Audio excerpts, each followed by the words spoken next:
නමෝ බුද්ධාය. ඒ භාග්‍යවත් අරහත් සම්මා සම්බුදුරජාණන් වහන්සේට අපගේ নমස්කාරය වේවා.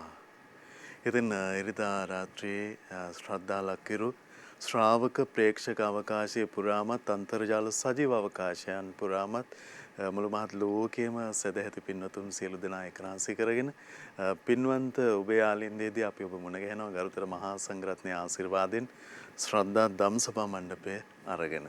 ඉතින් ගරුතර මහා සංඝරත්නය අද දවසෙත් අපට අනුකම්පාවෙන්ම වැඩමවන්නට යෙදුණා. වැඩම කොට වදාළ පින්වන්ත මහා සංඝරුවන අපගේ පින්වත් ස්වාමීන් වහන්සේ අපි පළමු කොට දෙපා නැමද ආදර ගෞරවයෙන් පිළිගනිමු.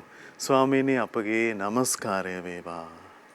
ඉතින් ඒත් එක්කම ඉරිදා රාත්‍රියේ ධම්සභා මණ්ඩපයේ අද සදැහැති දායකත්වයත් අපි සිහිපත් කරගන්නම්. ජූනි 19 වෙනි දින උපන්දිනයේ යෙදුණු මොවින් කුලතිලක පින්වන්ත මහත්මයාට සෙත් පැතීම පිණිස පින්වන්ත බිරිඳ සහ දරුවන් විසින් අප හැමදෙනාම වෙනුවෙන් අද සදැහැති දායකත්වයේ දරනවා. ඒ පින්වන්ත හැමදෙනාමත් පිනැති ඔබ හැමදෙනාමත් නැවත දයාවෙන් අපි ඒක රාශි කරගන්නවා.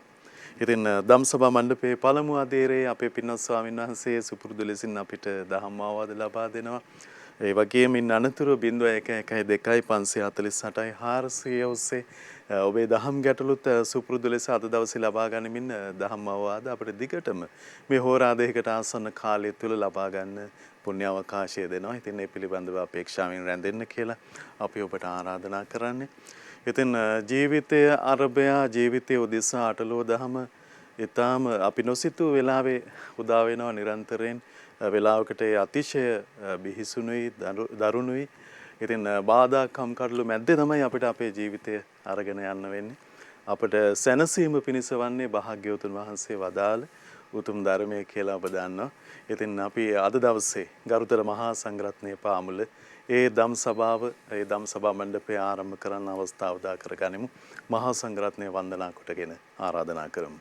ස්වාමිනේ උතුම් ධම් සභා මණ්ඩපය පිණිස කාලය අපට අනුකම්පාවෙන් අපගේ පින්වත් ස්වාමීන් වහන්සේට අනුශාසනාවන් වැටහේවා. අවසරයි ස්වාමීන්. නමෝ බුද්ධාය.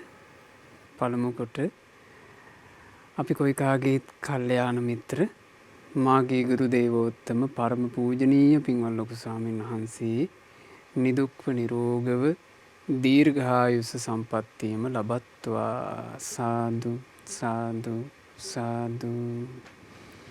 පූජනීය ගරුතර මහා සංඝරත්නයන් අවසරයි. වාසනාවන්ත පින්වතුනි, ජීවිතේ ගොඩාක් කංකටොළු මැද්දේ, ගොඩාක් බාධා මැද්දේ, අරුබුදකාරී තත්ත්වයන් මැද්දේ ගෙවන්න අපි කාටත් සිදු වෙලා. මෙසේ ජීවිතේ ගත කරනකොට පින්වතුනි අපි රැකගත යුත්තේ මොකක්ද? අපි ආරක්ෂා කරගත යුත්තේ කුමක්ද? අපි ගොඩාක් මේ කටයුතු සංවිධානය කොට රැකගත යුත්තේ මොකක්ද කියන එක අපිට හරියටම කියා දුන්නේ අපේ බුදුරජාණන් වහන්සේ. බුදුරජාණන් වහන්සේ අපට දේශනා කළා සිතමයි රැකගත යුත්තේ. සිතමයි ආරක්ෂා කරගත යුත්තේ. ඉතින් ඒ නිසා අද මේ ආරම්භක අනුශාසනාව ඒ උදෙසා සිත ආරක්ෂා කර ගැනීම ගැන පින්වත් මහත්මයා ජීවිත කතාවේ අපි නොයෙක් දේවල් මැද්දේ ගත කරනකොට අපිට අපි ජීවත් වෙන පරිසරයේ අනේක ප්‍රකාර අර්බුදකාරී තත්ත්වයන් පැන නගිනකොට එහෙම නැත්නම් මහත්තයා සිහිපත් කළා වගේ අෂ්ටලෝක ධර්මය අපේ ජීවිත කරා පැමිණෙනකොට මේක ඉස්සරහා ගත කරන ජීවිතේ අපි මොකද්ද ඇත්තටම ලොකු අවධානයකින් රැක්ක යුත්තේ කියන එක සාමාන්‍ය මිනිසෙකුට හරියට පැහැදිලිව අඳුර ගන්න අමාරු එකක්.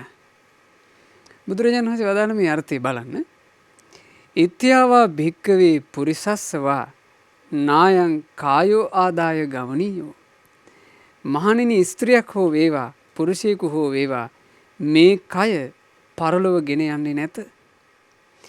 චිත්තන්තරෝ අයම් භික්කවේ මච්චු. මහණෙනි, මිනිසයා චිත්තක්ෂණයක පැවැත්මක් ඇත්තකි. මේ මිනිසයාගේ ජීවිතය කියලා කියන්නේ චිත්තක්ෂණයක පැවැත්මක් කිව්වා. එතකොට මේකේ ජීවිතේ මූලිකම දෙයක් හිත. බුදුරජාණන් වහන්සේ වදාළ ධම්මපදයේදී මනෝ පුබ්බංගමා ධම්මා. ජීවිතේ හැම දෙයකදීම පෙරට එනවා මුල් වෙනවා හිත. මනෝ සෙට්ටා ශ්‍රේෂ්ඨම දේ වෙනවා සිත. එහෙමයි ස්වාමීනි. මනෝමය හැම දෙයක්ම හට ගන්නවා සිතෙන්. මේකනේ මේ සිතේ මේ ජීවිතේ ස්වභාවය. හැම දෙයකදීම මුල ඉන්නවා සිත කියන එක.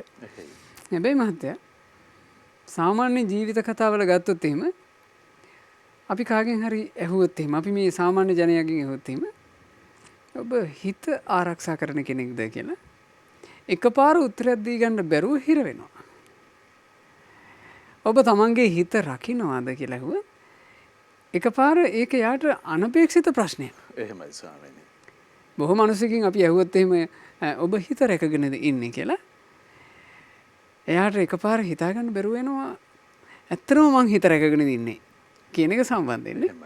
ස්වාමීනි අපේ ස්වාමීන් වහන්සේ සිහිපත් කළා වගේ අප වටපිටාවේ කැඩෙන බිඳෙන දේවල් පිළිසකර කරන්න එක්ක අපේ රූපය හරි පිළිසකර කරන්න අපි උනන්දුවක් නිරන්තරයෙන් අරගන්නවා මිස අපි මේ අභ්‍යන්තරයේ අපේ හිතක් තියෙනවා හිතත් පරිස්සම් කරගන්න ඕන හදා ගන්න ඕන වගේ හිත රැකගත යුතුයි හිත පරිස්සම් කරගත යුතුයි කියන එක එහෙමයි. යම් මිනිස්සෙක් හිතනවා නම් මහත්තයා ඒ බුදු කෙනෙකුගේ සද්ධර්මය ඇසූ කෙනෙක්මයි. ඒකට හේතුව හිත රැකගත යුතුයි කියන පණිවිඩය මේ ලෝකයට දුන්නේ ලෞතර භාග්‍යවත් බුදුරජාණන් වහන්සේ. බුදුරජාණන් වහන්සේ වදාළ මහත්තයා නාහම් භික්කවේ අඤ්ඤං ඒක ධම්මම්පි සමනුපස්සාමි.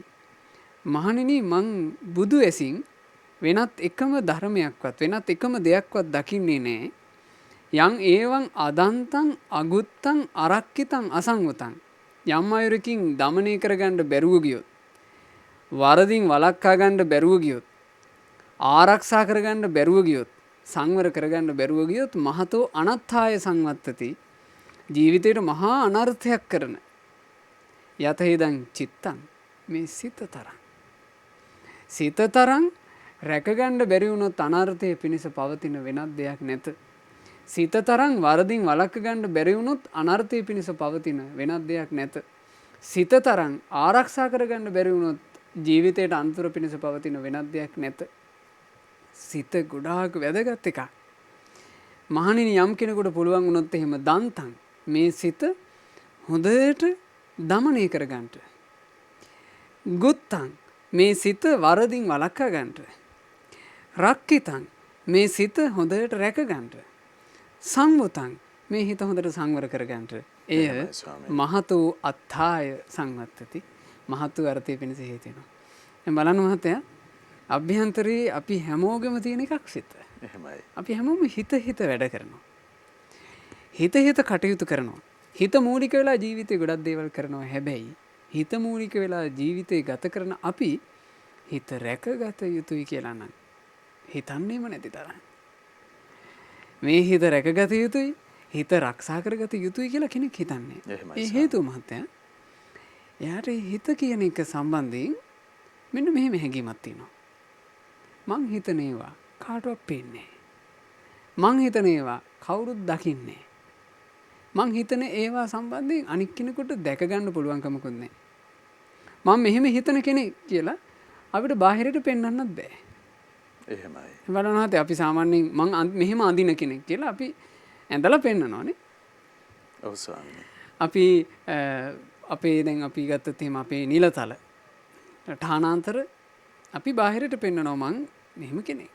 ඒකනේ ඔය සාමාන්‍ය ඨානාන්තරය කියන එක එයාගේ යම් එයා ඉන්න සමාජ මට්ටම කියන එක කොයි හෝ විදිහක් තියෙනවනේ මහත්තයා ප්‍රකට කරන්න. දැන් ඔෆිස් එකකට ගියොත් එහෙම ඒ ඔෆිස් එකේ විශේෂයෙන් ඒ අදාළ නිලධාරියව වෙනම හඳුන්වලා තියෙනවානේ. බෝඩ් එකක්ම ඉස්සරහා තියලා තියෙනවා මේ තමයි අසවලා කියලා. ඒතර අපිට ඒක බාහිරට ඒක ප්‍රකට කරනවා. බාහිරට ඒක පෙන්වන්න පුළුවන්. හැබැයි අපිට පුළුවන් ද මේ බලන්න මගේ මෛත්‍රිය? මේ බලන්න මගේ කරුණාව? මේ බලන්න මගේ මුදිතාව? අපිට පුළුවන් දෙහෙම පෙන්වන්න. බෑ පෙන්වන්න. ඒක වෙන කෙනෙකුට දකින්නත් බෑ. වෙන කෙනෙකුට පෙන්වන්නත් බැරි නිසා. වෙන කෙනෙකුට දකින්නත් බැරි නිසා ගොඩාක් මිනිස්සයා මේ හිත කියන එක ගැන උනන්දුවකින් තොරයි. එහෙමයි. සාමාන්‍යයෙන් බලන්න මහත්තයා අපේ මේ ශරීරයේ අපිට නිරන්තරයෙන් පේන අංගය අපි ගොඩාක් පිරිසිදු කරගන්නවා. අපේ ශරීරයේ වැඩිපුරම නිරන්තරයෙන්ම අපිට පේන්න තියෙන අංගය තමයි මහත්තයා අපේ අත් දෙක. මනුස්සයෙකුගේ අත් දෙක මනුස්සයෙකුට නිතරම පේනවා. දැන් මූණ බලන්න ඕන නම් අපි කන්නඩියක් ගාවට යන්නේ. එහෙමයි. නමුත් අත් දෙක කියන එක මනුස්සයෙකුට නිතර පේනවා. ඒ නිසා ඕනම මනුස්සයෙක්ගේ අත් දෙක ගොඩක් පිරිසිදුයි. අත් දෙකේ ලස්සන කියන එක එයා ගොඩක් පවත්වන්න උත්සාහ කරනවා. ඒක හේතුව හැමතිස්සේ මේක යාට පේනවා. ව්‍යායාමයක් අරගන්නවා නිතරම ස්වාමී. දකින්න. අය සාමාන්‍යයෙන් අත් දෙක දිහා බලලා අත් දෙක චුට්ටක් කිලිටි වගෙන ඉක්මනට හොද ගන්න. සාමාන්‍යයෙන් මේ දාඩිය දාපු කෙනෙක් වුණත් ඉක්මනින් මේ ඒ දාඩිය හොද ගන්න ගියපු ගමන් මූණින්ම හොද ගන්න හොඳට අත් දෙක. අත් දෙක කියන එක එහෙම ප්‍රධාන වෙනවනේ. එහෙමයි. නිතර පේන නිසා, නිතර දකින නිසා. අපිට පුළුවන් නම් ඒකම කරගන්න අපේ හිතට. එහෙමයි ස්වාමී. තමන්ගේ හිත දෙසට හැරී බලා වාසය කරන්න පුළුවන් නම් තමන් හිතන්නේ මොනවද, තමන්ගේ ආකල්ප මොනවද, තමන්ගේ හිත කොතනද තියෙන්නේ කියලා ඒ බඳු මනුස්සයාට පුළුවන් වෙනවා හිත කියන එකත් හරි ලස්සනට රකින්න. හිත කියන එක මහත්තයා ලස්සනට රැකගත යුතුයි. ඒ හේතුව මොකද්ද? හිත කියන එක කෙනෙකුට රැකගන්න බැරි වුණොත් එහෙම ඒක මහත් වූ අනර්ථය පිණිස හේතු වෙනවා. බුදුරජාණන් වදාළන්නේ. එහෙමයි. ස්වාමීනි කවර වූ අනර්ථයක්ද? නිර්යාදී වූ සියලු කරුණ කෙරෙහි බුදුරජාණන් වහන්සේ වදාරනවා හිත රැකගන්න බැරි වීම මෙහෙම. එහෙමයි. දිසෝ දිසං යන්තං කෛරා වේරීවා පන වේරිනම්. ද්වේෂ කරන කෙනෙක් තමන් ද්වේෂ කරන කෙනාට ද්වේෂයෙන් යුක්තව යමක් කරනවාට වඩා වෛර කරන කෙනෙක් තමන්ගේ වෛරක්කාරයාට වෛර සහගත සිතින් යමක් කරනවාට වඩා මිච්ඡා පනිහිතං චිත්තං වැරදි විදිහට පවත්වා ගන්නා ලද හිත පාපියෝ නං තතෝ කරේ තමාව පවිටික් බවට පත් කරන්නේමය. එමහත්තයා අපි මේ කය සම්බන්ධයෙන් ගත්තොත් එහෙම අපි කය රැකගෙන හිටිය කියලා කියමු මොනවාගින් මේ වත් ප්‍රශ්නයක් වෙන්න නොදී. දැන් අපිට කය රකින්න ගොඩාක් අවස්ථා ආවනේ. අපේ ජීවිතවල ගත්තොත් මහත්තයා අපි මේ දැන් අවුරුදු කිහිපයක වගේ කාලවකවානුවක නොයෙක් ගැහැටවලට මුහුණ දෙනවා. එහෙමයි ස්වාමී. අපිට ඉස්සරෝම මේ පාස්කු ප්‍රශ්නය ආවා. එතනදිත් මිනිස්සු සෑහෙන්න පරිස්සම් වුණා තමන්ගේ කය රැකගන්න. ඒ බෝම්බ ප්‍රහාරය ආව විතරයි ඊට පස්සේ මිනිස්සු සාමාන්‍යයෙන් හෝටල් වලට යන්නේක අඩු කළා. මිනිස්සු පිරිස එකතු වෙන තැන් වලට යන්න බයයි. එහෙමයි. මිනිස්සුගේ හිතේ බයක් තිබුණා. කොයි වෙලේ මොනවා වේද දන්නේ. ඊළඟට සාමාන්‍යයෙන් ටිකක් ලොකුවට මිනිස්සේ බෑග් එකක් දාගෙන ගියත් ඒ කාලේ බයයි. බයටපත් වෙනවා. එහෙමයි. බයටපත් වෙන ස්වභාවයක් තිබුණා. එතකොට ඇයි මේ කය රැකගන්න? කය ආරක්ෂා කරගන්න ඕන. අපි රැකෙන්න ඕන. එහෙමයි. ඊළඟට ආවා කොරෝනා ප්‍රශ්නේ. කොරෝනා ප්‍රශ්නේ ආවට පස්සේ බලන්න මහත්තයා අපි ගන්න හුස්ම පොතට බය හිටියේ නැද්ද කාලේ? අපි හුස්ම ගන්න බයයි. එහෙමයි.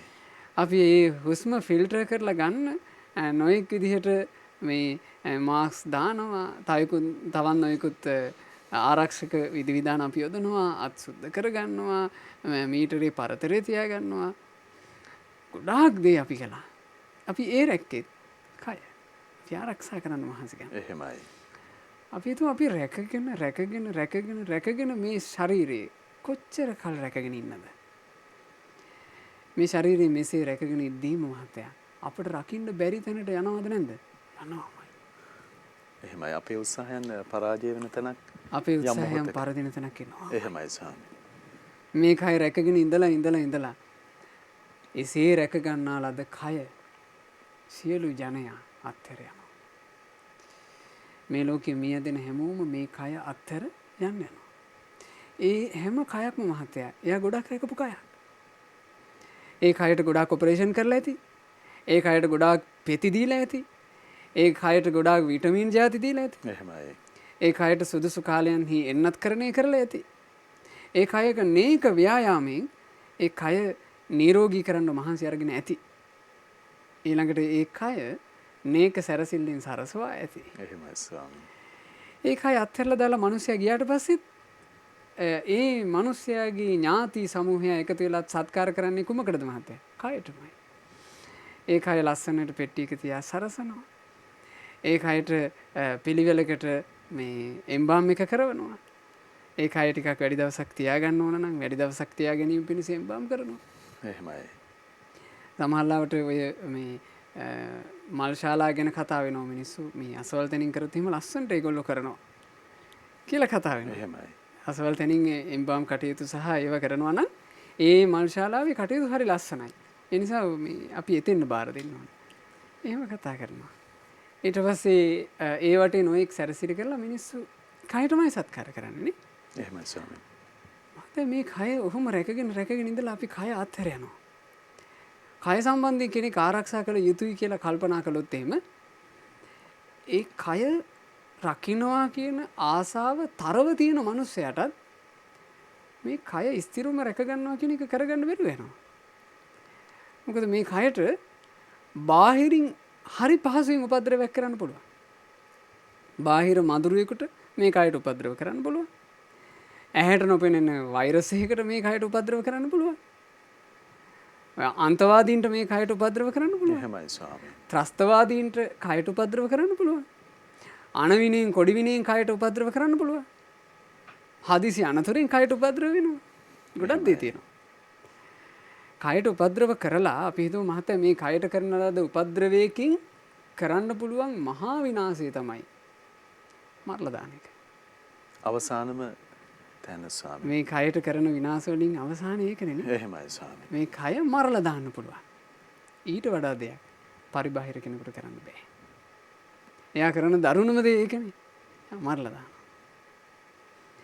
හැබැයි හිත කියන එක එහෙම එකක් නෙමෙයි. ස්වාමීනි මරණය තැනත් මරණය පැමිණෙන මොහොතෙත් නැත්තම් කිසිවෙක් විසින් අපිට මරණය උදා කරන මොහොතෙත් හිත රැක ගැනීමෙන් රැකවරණය සැදෙන්නේ කොහොමද? හිත කියන එක බලන්න මහත්තයා. දැන් හිත කියන එක කෙනෙක් ආරක්ෂා කරනවා කියන තැනට ආවොත් එහෙමයි. එයා ඒ ආපු තැන හරි වටින තැනක්. ඇයි හේතුව මහත්තයා? එයාට රැකගන්න පුළුවන් එකක් එයා රකින්න උත්සාහ කරනවා. ඒ උත්සාහය ප්‍රායෝගිකයි. එහෙමයි ස්වාමීනි. කය රකින්නට වඩා ගොඩාක් ප්‍රායෝගිකයි. මොකද ඒක එයාට කරන්න පුළුවන්. මොකද බාහිරින් කාටවත් අනතුරක් කරන්න බෑ යාගේ හිතට. හිත කියන එක කොයිතරම් අනතුරු මැද්දේ වුණත් රැකගන්න පුළුවන් එකක්මයි. මේ හිත රකින්න පුළුවන්. දැන් බලන්න කෙනෙකුට හිතෙන්න පුළුවන් බාහිර වචන වලින් ඒ උනාට හිත වෙනස් කරන්න පුළුවන් නේ. බාහිර ක්‍රියාකාරකම් වලින් හිත වෙනස් කරන්න පුළුවන් බලපෑම් නේ කරන්න පුළුවන්. කියලා කෙනෙකුට හිතෙන්න පුළුවන්. එහෙමයි. නමුත් බලන්න මහත්තයා අපේ සාරිපුත්ත මහරහතන් වහන්සේ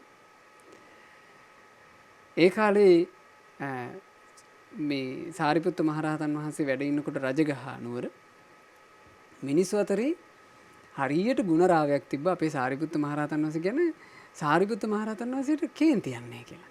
එහෙමයි. ඉතින් මිනිස්සු නිතර කතා වෙලා තියෙනවා. පැහැදිලි ධානය අනේ අපේ සාරිපුත්ත වහන්සේ දැක්කත් ඇති උන්වහන්සේට කිසි කේන්තියක් යන්නේ.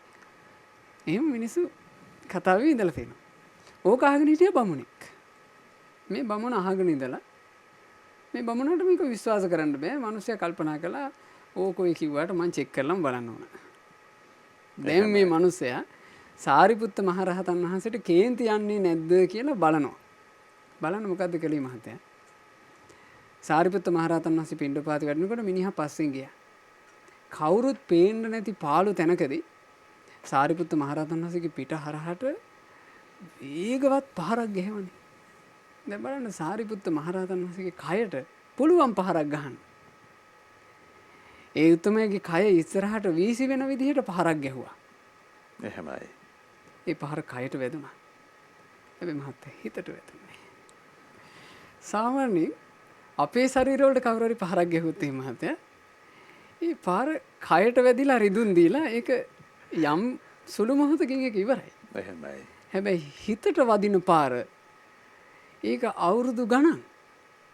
ඒක සමහරවිට සංසාරෙට ඒක ඉවර වෙන්නේ නැහනේ. එහෙමයි. අසවලු මට මෙහෙම කළා. අසවලු මට මෙහෙමයි ගැහුවේ. මං කිසි වැරද්දක් කරන්නේ නැතුව ඉද්දි මට ගැහුවා කියලා මේක වැඩිපුර වදින්නේ කොහෙටද? ඒ හිතට වදින්නේ. එහෙමයි ස්වාමීනි. සාරිපුත්ත මහරහතන් වහන්සේ ඒ සිත දමනය කරගත්ත උත්මයෙක් නිසා සිත කියන එක සම්පූර්ණයෙන්ම පිරිසුදු කරලා හිතේ කිසිදු කෙලෙටක් නැති උත්මයෙක් නිසා උන්වහන්සේට ඒ ගහපු පහර හිතට වැදුන්නේ. උන්වහන්සේ තේරුම් ගත්තා මේ කවට හරි වැරදිලා වැදුනා නෙමෙයි මේ. කවුරුද කෙනෙක් හිතාමතා කළා. ඒ නිසා ඉබන්දා ගැන යලි විමසා බැලිය යුතු නෑ මං. ඒ නිසා සාරිපුත්ත මහරහතන් වහන්සේ නිහඬවම වැඩම කළා. මේ බමුණාට දරා ගන්න බැරුව සාරිපුත්ත මහරහතන් වහන්සේගේ ඉස්සරහා කකුල් දෙක අල්ලගෙන වැඳ වැටුණා. කිව්වා අනේ ස්වාමීනි මම ඔබ වහන්සේ මෙච්චර ගුණධර්ම තියෙන කෙනෙක් කියලා මම දැනන් හිටියේ නෑ මට සමා වෙන්න ස්වාමීනි කිව්වා. සාරිපුත්ත මහරහතන් වහන්සේ අහනවා ඇයි බ්‍රාහ්මණ ඔබ සමාව දෙන්න කියන්නේ? ස්වාමීනි මමයි ඔබ වහන්සේට පිට හරහට පාරක් ගැහුවේ. හරි බ්‍රාහ්මණ මම සමාව දෙනවා කිව්වා. දැන් මේව මහත්තයා එහෙම සාමාන්‍යයෙන් ඔය වගේ අරබුද මිනිස්යන්ගේ මේ තව මිනිස්සෙක් පහරක් ගැහුවා කියන අරබුද මිනිමරුන් දක්වා යනවා අපිට පේන්නේ නැද්ද? මිනිමරුමක් දක්වා ඒක යනවනේ සමහරවිට. ඊට පස්සේ සාරිපුත්ත මහරහතන් වහන්සේට මේ බමුණ කියනවා නෑ ස්වාමීනි එහෙම වචනයට සමාව දුන්නට බෑ. ඔබ වහන්සේ මට සමාව දුන්නා නම් ඇත්තටම ඔබ වහන්සේ අද අපේ ගෙදරට දාන්න වඩිනවා. දැන් බලන්න මේ බමුණ කියන කතාව. මේ බමුණ නිකන් හිටපු මේ කිසි වැරද්දක් නොකර හිටපු සාරිපුත්ත මහරහතන් වහන්සේට පිට හරහට පාරකුත් ගහලා. මේ මිනිසයාට ඒ පහර වෙනුවෙන් ඒ උත්තරමයා සමාවක් දීලා තව මේ මිනිසයා කියන කතාව. එහෙම බෑ ස්වාමීනි. අපේ ගෙදරට වඩින්න ඕන සමාව දෙනවා නම් කිව්වා. සාරිපුත්ත මහරහතන් වහන්සේ වචනයක් කිව්වේ නෑනේ මහත්තයා. සාමාන්‍යයෙන් ඒ වගේ මිනිස්සෙක් එහෙම කියනකොට නිකන් කියන්න හිතනවා නේද මේ මට මේ ගහලා මේ මාව රිදවලා දැන් මේ තවත් මං මේ තමුන් වෙනුවෙන් මහන්සි වෙන්න ඕනද? ස්වාමීනි යම් අරමුණක් කරබේ අපේ හිත කොතරම් මේ කැළඹිලි සහිත වෙනවා දෙවෙනි කාරණාවකදී සාමාන්‍ය විදිහට නම් ස්වාමීනි එහෙමයි. එතකොට සාරිපුත්ත මහරහතන් වහන්සේ අර බ්‍රාහ්මණයාට මෙහිම පාත්‍රය දෙනවා.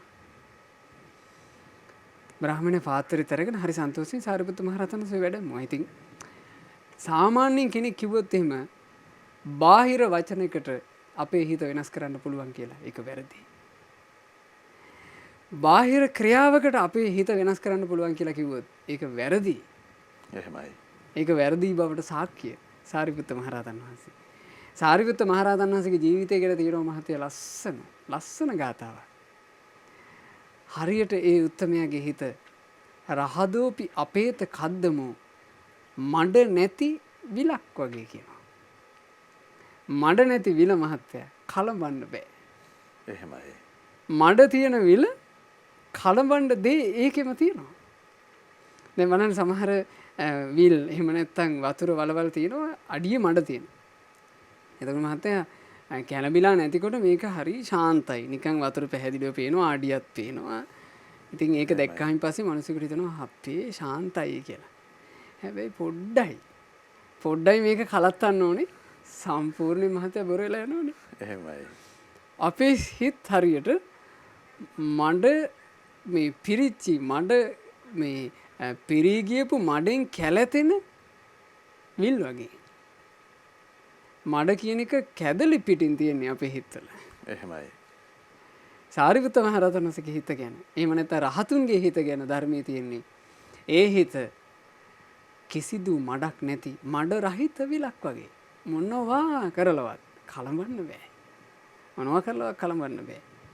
ඉතින් බුදු කෙනෙකුගේ ශාසනයක් නිසානේ මහත්තයා මෙබඳු ආශ්චර්යමත් සිද්දරණා මුනිවරු ලෝකෙට බිහි වුණේ. අපිට බුදු කෙනෙක්ගේ සසුනක් මුණ ගැහිච්ච මොහොතේ අපි ගොඩාක් හිතට අරගන්න ඕන දෙයක් අපි විශේෂයෙන් රැක්ක යුත්තේ මොකද්ද කියන එක. එහෙමයි. කය රැකගෙන ඉන්න මිනිස්සු අපිට පේනවා කොච්චර සල්ලි තිබ්බත් කය දාලා යනවා. කොච්චර මේ දැනුගත් උනත් කය දාලා යනවා. මේ සමාජයට කොච්චර මහා මෙහෙවරක් කළත් කය දාලා යනවා. ඊළඟට කොච්චර බලවත් උනත් කය දාලා යනවා. කොච්චර ප්‍රසිද්ධ වුණත් කය දාලා යනවා. කය කියන එක දාලා යන්න වෙන එකක්මයි. ස්වාමීනි රැකගත්තු සිත මේ සසරෙන් සසරට ಗುಣ මුදුනක් කරා අරගෙන යන්න අපිට පුළුවන් වෙනවද? ඇත්තම සිත රැක ගන්නවා කියන කාරණේදී භාග්‍යවත් බුදුරජාණන් වහන්සේ අපට දේශනා කොට වදාළේ බුදුරජාණන් වහන්සේ කරජ කාය කියන සූත්‍ර දේශනාවේදී වදාළා. මහණෙනි නිසා තමන්ගේ සිත ඇතුලේ හොඳට මෛත්‍රිය පවත්වන්න කිව්වා. දැන් මෛත්‍රිය කියන එක මහත්තයා පවත්වන්නේ කොහේද? සිතේ. එහෙමයි. තමන්ගේ සිත තුල පහණෙනි කරුණාව පවත්වන්න කිව්වා. තමන්ගේ සිත තුල මුදිතාවට වාසය කරන්න ඉඩ හරින්න කිව්වා. එහෙමයි ස්වාමීනි. තමන්ගේ සිත තුල උපේක්ෂාවට වසන්ට ඉඩ දෙන්න කිව්වා.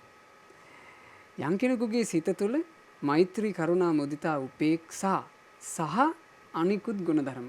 මම මූලික ගුණධර්ම ටිකක් කිව්වේ. එහෙමයි ස්වාමීනි. මූලික ගුණධර්ම ඇතුළුව අනිකුත් ගුණධර්ම පිහිටලා තිබුණොත් එබඳු සිත ඇති තැනැත්තාට විශාල ආරක්ෂාවක් ඒකින් සැලකෙනවා.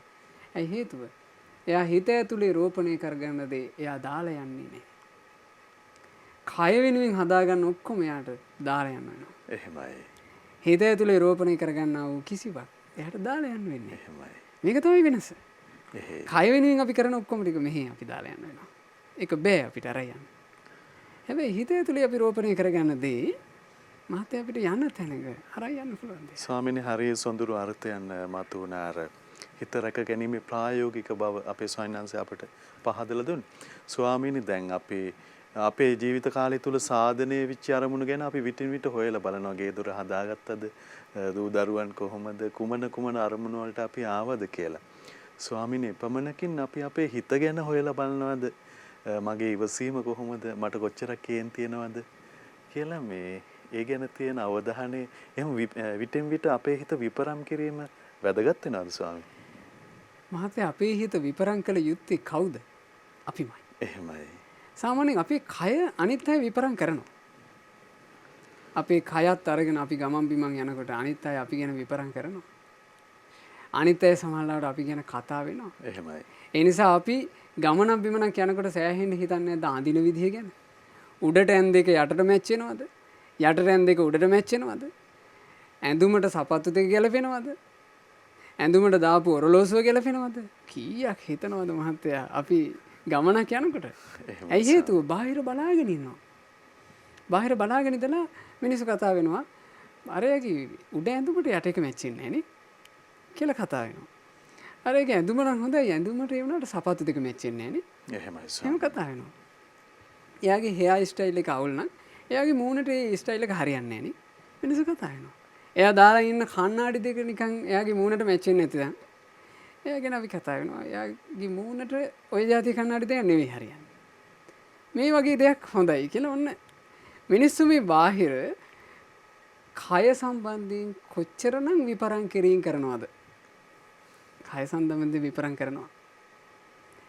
නමුත් බාහිර මිනිස්සු කාටවත් හිත සම්බන්ධයෙන් විපරම් කළ නොහැක්කේය. අපි ඒක දන්නවා. ඒක තමයි මහත්තයා මේ හිත නොරක ගන්න තියෙන ප්‍රධානතම හේතුව. මිනිස්සු හිත රැක ගන්න උනන්දු නොවෙන්න ප්‍රධානතම හේතුව තමයි මිනිස්සු දන්නවා මේක පිටට පේන්නේ නැහැ. එහෙමයි. ඒක බාහිරට පේන්නේ නැහැ. බාහිර කාටවත් මේකට ඇඟිලි ගහන්න බෑ. එයා ඒක දන්නවා. එහෙමයි. දන්න නිසා එයාට කිසිම උනන්දුවක් නැහැ හිත ගැන. කය කොච්චර සරසනවද?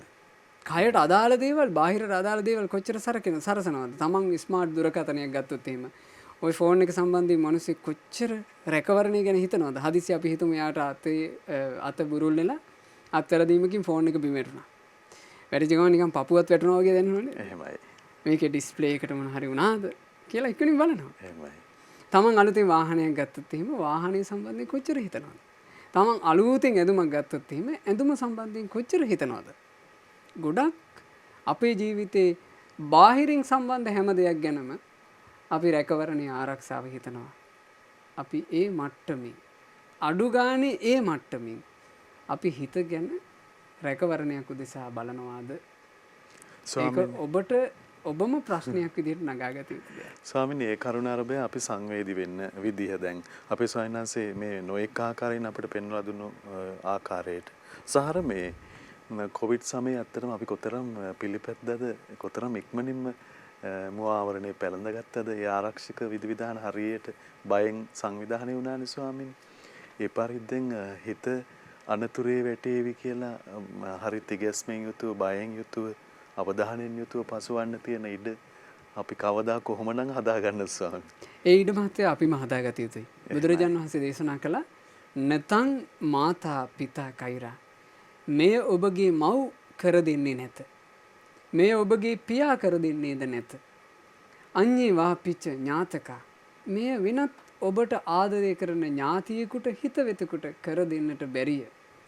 සම්මාපනි හිතං චිත්තං ඔබ ඔබේ සිත හරි විදිහට පිහිටුව ගත්තොත් සෙය්‍යසෝ නං තතෝ කරේ ඒ තුලින් ඔබමයි ශ්‍රේෂ්ඨත්වයට පත් වෙන්නේ. ඔබේ ජීවිතයට යහපත කියන එක එතකොට ඔබ මනාකොට සිත ක්‍රියාත්මක කිරීම කියන එක පමණකින් නිර්මාණය කරගන්න පුළුවන් එකක්. හැබැයි ඒක තමන්මයි කරගත යුත්තේ. ඒක බාහිර කාටවත් කරලා දෙන්න බෑ. අපිට ලස්සනට කොණ්ඩේ කපලා දෙන්න බාහිර කෙනෙකුට පුළුවන්. අපිව ලස්සනට මේකප් කරලා දෙන්න බාහිර කෙනෙකුට පුළුවන්. අපිට ලස්සනට ඇඳුම් අඳවන්න බාහිර කෙනෙකුට පුළුවන්. අපේ හිත ලස්සන කරන්න බාහිර කෙනෙකුට බෑ. අපේ හිත ලස්සන කර ගැනීම උදෙසා තමයි අරහත් සම්මා සම්බුදුරජාණන් වහන්සේ අපට ශ්‍රී සද්ධර්මයේ දේශනා කළේ. ඒ ධර්මයේ තුලින් නැනවත් වූ නුවණැත්තෝ කොයිතරම් කරදර බාධා කංකටොළු ප්‍රශ්න පිට ප්‍රශ්න පැන නැගත් ධර්මයේ මුල් කරගෙන තමන්ගේ සිත රැකගත යුතු සිත රැකගත්තා. ඒකට එක සිදුවීමක් සිහිපත් කරනවා. අවසරයි ස්වාමී.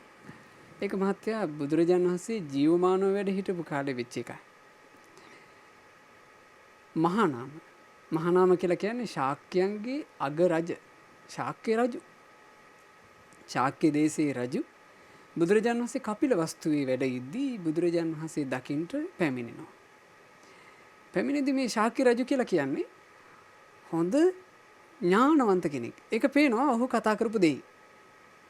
බුදුරජාණන් වහන්සේ අභිමුඛයේ මහානාම කියනවා ස්වාමීනි මම කපිලවස්තුවේ නිග්‍රෝධාරාම මේ විහාරයට පැමිණ මේ නිස්කලංක වූ විහාරයේදී බුදුරජාණන් වහන්සේව ඇසුරු කරමි.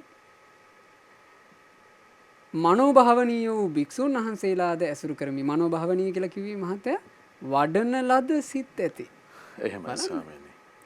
සිත් මනාකොට වඩන ලද භික්ෂුන්ද මා ඇසුරු කරමි. එහෙත් ස්වාමීනි මා මේ ඇසුරෙන් පසු යලි බහින්නේ කපිලවස්තු ප්‍රධාන නගරයටයි. ඒ නගරයට බැස්ස කල්හි ස්වාමීනි එහි කැළඹුණු බොහෝ කැළඹුණු මිනිස්සු ඇත්තේ. එහි බොහෝ කැළඹුණු මිනිස්සු අශ්ව රථයේ නැගී යන්නේ. බොහෝ කැළඹුණු මිනිස්සු හස්ති රථයේ නැගී යන්නේ. කැළඹුණු ස්ත්‍රී පුරුෂයෝ හරියට ඒ නගරේ සිටින්නේ. අපේ නගරයකට බැස්සත් ඔව් කොහොමද? එහෙමයි ස්වාමීනි. ඒ කාලේ ඒ තිබ්බේ යම් කැළඹිල්ලක්ද ඊට වඩා ලොකු කැළඹිල්ල වර්තමානයේ අපිට දකින්න තියෙනවානේ. එහෙමයි. අද කැළඹුණු මිනිස්සයෝ අශ්ව කරත්ත හස්ති කරත්ත නෙමෙයි. අද කැළඹුණු මිනිස්සයෝ වේගෙන් ගමන් යා හැකි රථවල නැගී යන්නේ. කැළඹුණු මිනිස්සයෝ ඒ රථ පදවාගෙන යන්නේ. අද එහෙම දකින්න තියෙනවා. එහෙමයි. එහෙම දකින්නකොට මේ මහා නාමයට සිහිපත් වුණා.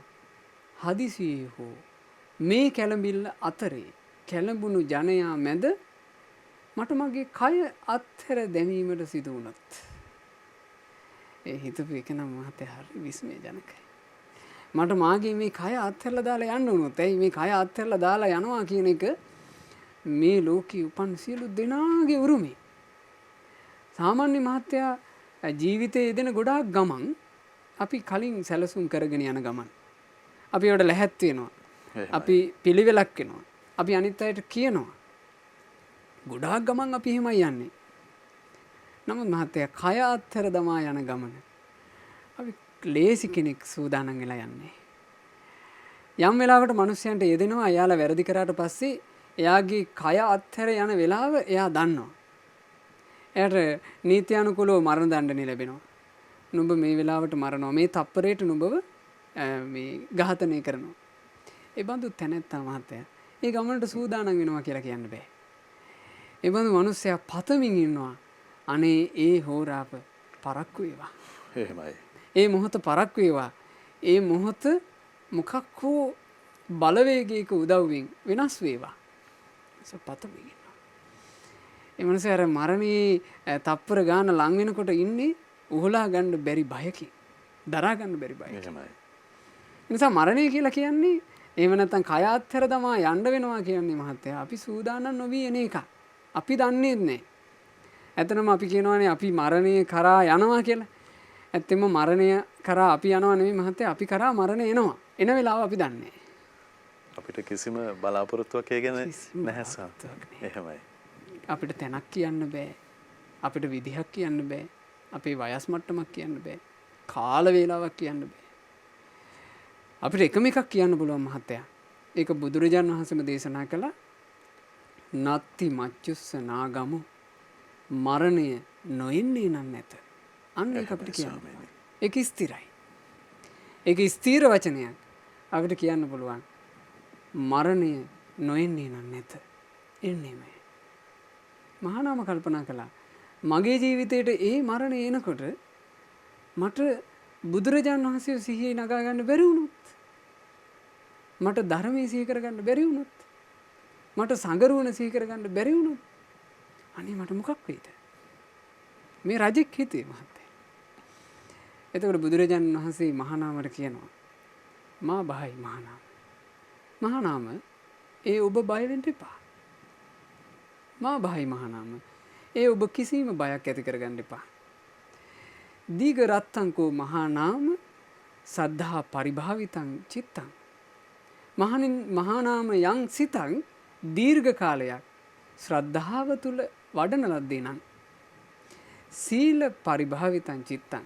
දීර්ඝ කාලයක් යං සිතක් සීලය තුල වඩන ලද්දේ නම් දීර්ඝ කාලයක් යං සිතක් ශ්‍රුතය එහෙම නැත්නම් දහම් දැනුම තුල වඩන ලද්දේ නම් දීර්ඝ කාලයක් යම් සිතක් අත්හැරීම ත්‍යාගය දානය තුල වඩන ලද්දේ නම් යම් සිතක් දීර්ඝ කාලයක් ප්‍රඥාව තුල වඩන ලද්දේ නම් ඒ බඳු සිත ඇති තැනැත්තාගේ ජීවිතයට මරණය එනකොට මහානාම ඒ සිත විශේෂගාමී වෙනවාමයි. විශේෂගාමී කියලා කියව මහත්තයා ඒ සිත ඇති තැනැත්තාට අයහපතක් වෙන්නේ. එහෙමයි. බුදුරජාණන් වහන්සේ හරි ලස්සන කාරණාවක් අදාරනවා. මම ඒකටමයි මේ සූත්‍රය අවසරයි ස්වාමී. විස්තර කරන්න හිතුවේ. බුදුරජාණන් වහන්සේ දේශනා කරනවා මහානාම මේ කය නම් චප්ප වෙලා යයි. මේ කය නම් කුඩු වෙලා යයි. මේ කය සමහරවිට බලු කැනහිල්ලු ආහාරයට ගනි. වෙනත් සත්තු මේ කය ආහාරයට ගනි. හැබැයි මහානාම ඔබේ සිතට අනතුරක් නැත. එහෙමයි. බලන්න මේ තියෙන ආරක්ෂාවනේ. එහෙමයි. අපේ මේ ජීවිතේ ගත කරනකොට කය රකින්න මිනිස්සු කය රැක ගන්නට ආසාව ඉද්දීම කයට බරපතල රෝග හැදිලා විඳවන අපිට පේන්නේ නැද්ද? පේනවා. කය රැක ගන්න ආසාව ඉන්න කෙනෙකුටම මේ කයට ලෙඩ වෙලා. අනේ එයාගේ කයේ සමහරවිට කොටස් එයා ජීවත්ව සිටියේදීම ඉවත් කරන්න වෙනවා.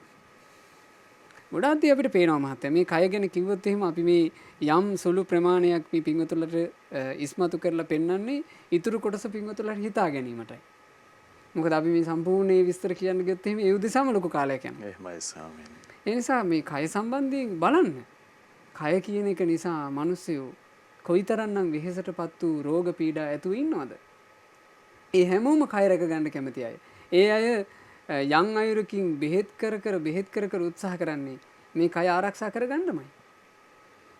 ඒ අය සමහරවිට ශරීරයෙන් කොටසක් අයින් කරනකොට ඒකට කොහොම හරි හිත එකලස් කරගෙන කැමැත්ත දෙන්නේ.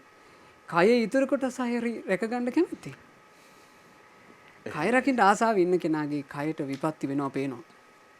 බුදුරජාණන් වහන්සේ වදාළා මහානාම ඔබ මහපාරක මැරුණොත් ඔබේ කයට මොනවා හරි වෙයි. හැබැයි මහානාම ඔබේ හිතට අනතුරක් නැත. මහත්තයා මේක අපට තියෙනවනේ. එහෙමයි ස්වාමීනි. අපේ ජීවිතය සම්බන්ධයෙන් අපට තිබේ නම් මරණයේදී ඔබ බය වෙන්න එපා. මරණයේදී ඔබ බය වෙන්න එපා. ඔබ කොයි විදිහකට මැරුණත් ඔබේ සිතට හානියක් නැත කියලා. ඒ බඳු සිත ඇති තැනැත්තා බුදුරජාණන් වහන්සේ දේශනා කරන හරියට උපමාවක් මේ වගේ. ගිතෙල් කලයක් වතුරේ පා කරලා ගලකින් ගහලා බින්දා. බින්දාට පස්සේ අර බින්දිච්චි මැටි කලේ කටු ටික ගිලෙනවමයි. හැබැයි ගිතෙල ගිල්ලන්න කිසි කෙනෙකුට පුළුවන් කමක් නැහැ. ගිතෙල පාවෙනවා. එහෙමයි. වඩන ලද සිත මහත්තයා ගිතෙල වගේ. ස්වාමීනි තුනුරුවන උදෙසා වඩන ලද සිත. මනාකොට වඩන ලද අපි දැන් ගුණධර්ම කිව්වනේ නේ. එහෙමයි. ශ්‍රද්ධාව තුල වඩන ලද සිත. එහෙමයි. ඊතා සීලවන්තව සීලයෙන් වඩන ලද සිත. මනාකොට ධර්ම ඉගෙනගෙන දහම් දැනුමින් වඩනා ලද සිත. දන් දීම පරිත්‍යාගය අත්හැරීම හුරු කර ත්‍යාගයෙන් වඩන ලද සිත. සත්පුරුෂය ඇසුරු කර ධර්ම මානසිකාරයේ යෙදී ප්‍රඥාවෙන් වඩන ලද සිත. ආන්නේ සිත එහෙමයි ස්වාමීනි. අනිවාර්යයෙන්ම විශේෂගාමී වෙනවා. ඉතින් මේක තමයි අපිට තියෙන රැකවරණය පින්වතුනේ. මේ එන නොයෙකුත් කරදර කංකටොළු ඇස්සේ නොයෙකුත් තාඩන පීඩන ඇස්සේ අපි කොයි කවුරුත් පින්වතුනේ රක්ෂා කරගන්න හිතට ගන්න ඕන නුවණැත්තෝ විදියට. නුවණැත්තෝ විදියට රක්ෂා කරගන්න හිතට ගන්න. සිත රැක ගන්නවා කියලා. මගේ සිත රැක ගන්නවා. අපිට වෙන හිතවිල්ලක් ඇති කරගෙන වැඩක් නැහැ. අපි ඇති කරගත යුතු හිතවිල්ල තමයි මගේ සිත රැක ගන්නවා. ඇත්තට මේක තමයි කළ හැකි එකම දේ. තමන්ගේ සිත රැක ගන්න පින්වතුනේ. මොකද අපිට මේ ජීවිතේට එන ප්‍රශ්න ගැන පින්වතුන්ලාට හිතවිලි ඇති අදහස් ඇති අනේ මේවා මේ වගේ කාලෙක මේ තියෙන ප්‍රශ්න අසවල් කාලේ වෙනකොට ඉවර වෙයි. අසවල් කාලේ වෙනකොට සමහරවිට හරියයි. අපි ওই වගේ ගොඩාක් දේවල් හිතනවා පින්වතුනි. ඇත්තම ඔය හට ගන්න ප්‍රශ්න කියන එක එක්කෝ ප්‍රශ්නේ ඉවරයක් වෙයි එක්කෝ ප්‍රශ්නේ වැඩි වෙයි. ඔය දෙක නෙවෙන්නේ. එහෙමයි ස්වාමීනි. හට ගන්න මේ යන්තාක් ප්‍රශ්නයක්ද ඕවාට ඔහොම තමයි වෙන්නේ. අපි ඉතිහාසය විමසනකොට ඉතිහාසයේ මේ ලංකා භූමියේ කොච්චර ව්‍යසනකාරී තත්ත්ව තිබිලා තියෙනවද? සතුරු ආක්‍රමණ වලින් ඊළඟට නියං සායල් වලින් මේ ආදී පිංගුතුනේ নানা ප්‍රකාර අරුබුදකාරී තත්ත්ව හටගෙන තියෙනවා. ඒ තත්ත්ව දැන් නැහැනේ. එමනේ තියලා ගියා. දැන් මේ තියෙන අරුබුදකාරී තත්ත්ව යම් කාලයක නවතී. ඒව ඉවර වෙයි. හැබැයි හොඳට මතක තියාගන්න. වයසට යන එක නවතින්නේ නැහැ.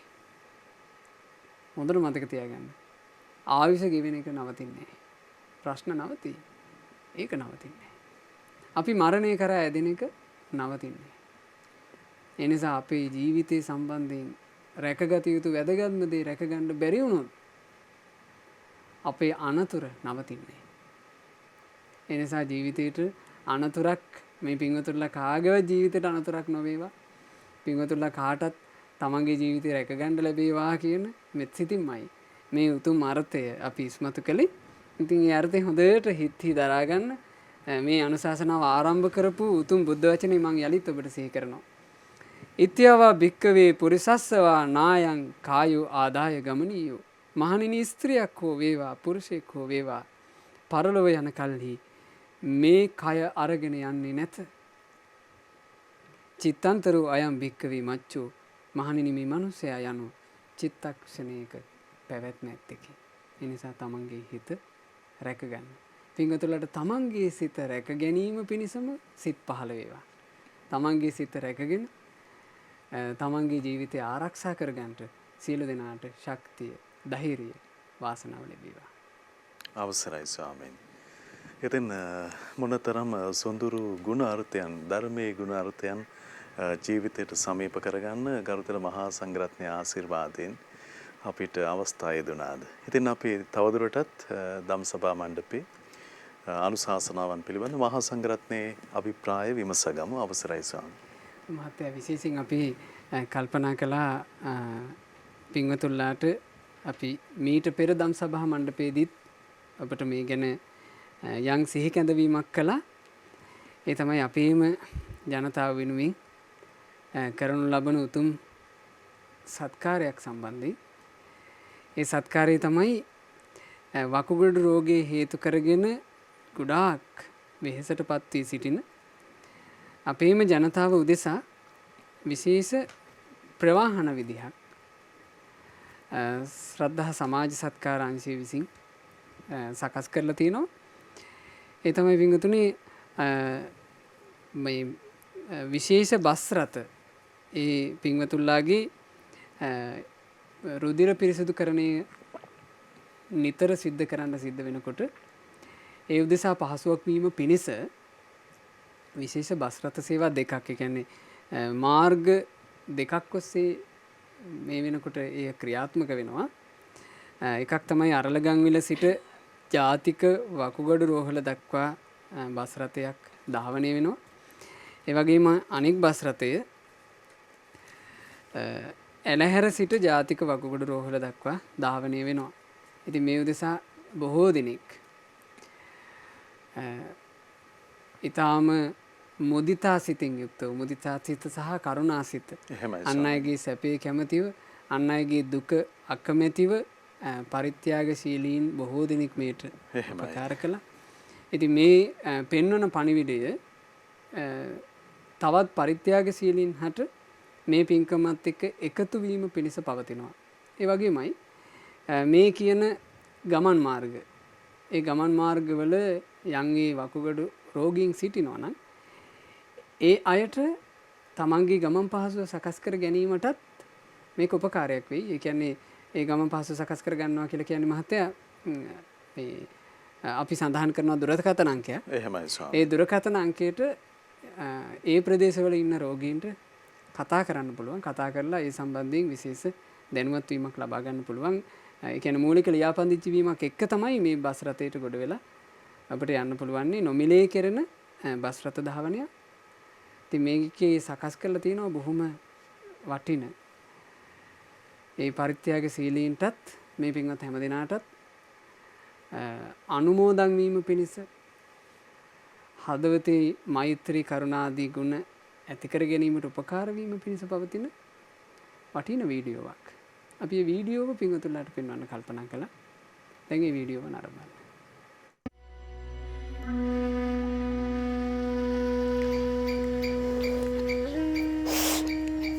ගිය අවුරුදු දෙසැම්බර් මාසේ මගේ මහත්තයා වක්කඩුව අමාරු හැදුණා. එදා ගියේ මම අවුරුදු දෙසැම්බර් 10 වෙනිදා ඉඳන් මේ අවුරුදු දෙසැම්බර් 10 වෙනිදා වෙනකොට අවුරුද්දක් ලේ සුද්ධ කරන්න උනා.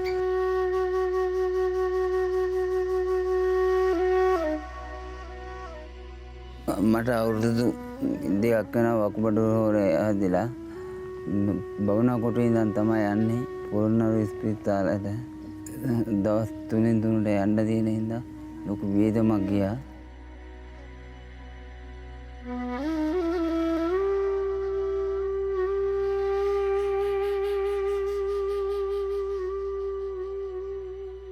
දෙදස් 8 වර්ෂයේ තමයි මට මේ වකුගඩු රෝගය හැදුනේ.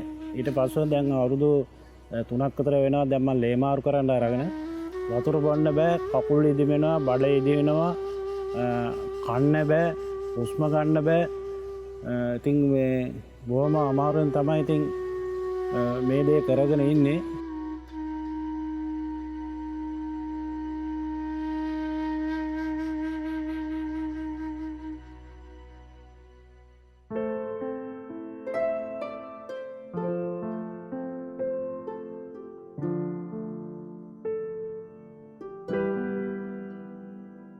උතුරු මැද පළාතේ පොළොන්නරුව දිස්ත්‍රික්කයේ වකුගඩු රෝගය හේතුවෙන් පීඩා විඳින අපේම සහෘද ජනතාව වෙනුවෙන් දියත් කරනු ලබන ශ්‍රද්ධා සමාජ සත්කාරංශයේ මීළඟ සමාජ සත්කාරමය පුණ්‍ය සත්ක්‍රියාව.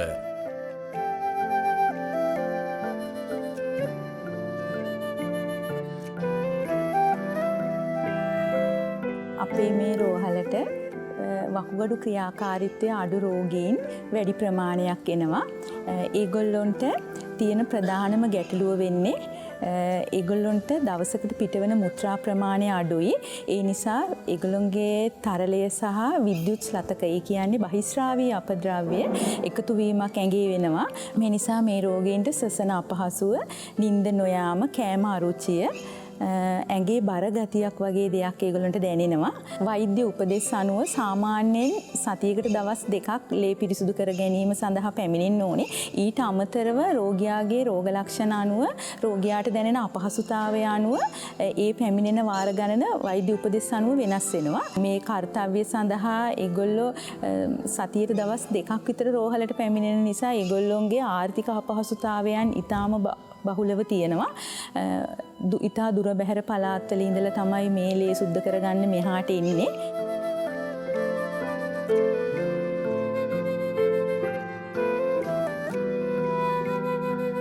ඇත්තටම අපිට පැමිණෙන්නේ වකුගඩු ආක්‍රිය වෙච්ච රෝගීන්.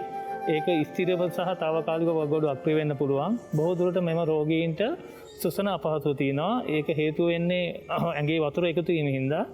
ඒ වගේම කෑම රුචියක් නැතිකම තියෙනවා. අපිට මේකෙදි කරන්නේ බොහෝ දුරට ඇඟේ එකතු වෙලා තියෙන වතුර ටික අයින් කරලා ශ්වසන පහසුව ඇති කරන්න පුළුවන්. ඒ වගේම අපි මේ ප්‍රතිකාරය සතියට දෙපාරක් කරන්න ඕනේ. එතකොට එහෙම කරාට පස්සේ අපිට පුළුවන් සාමාන්‍ය ජීවිතයක් පේෂන්ට් ගත කිරීමට අවස්ථාව සලසා දෙන්න පුළුවන්.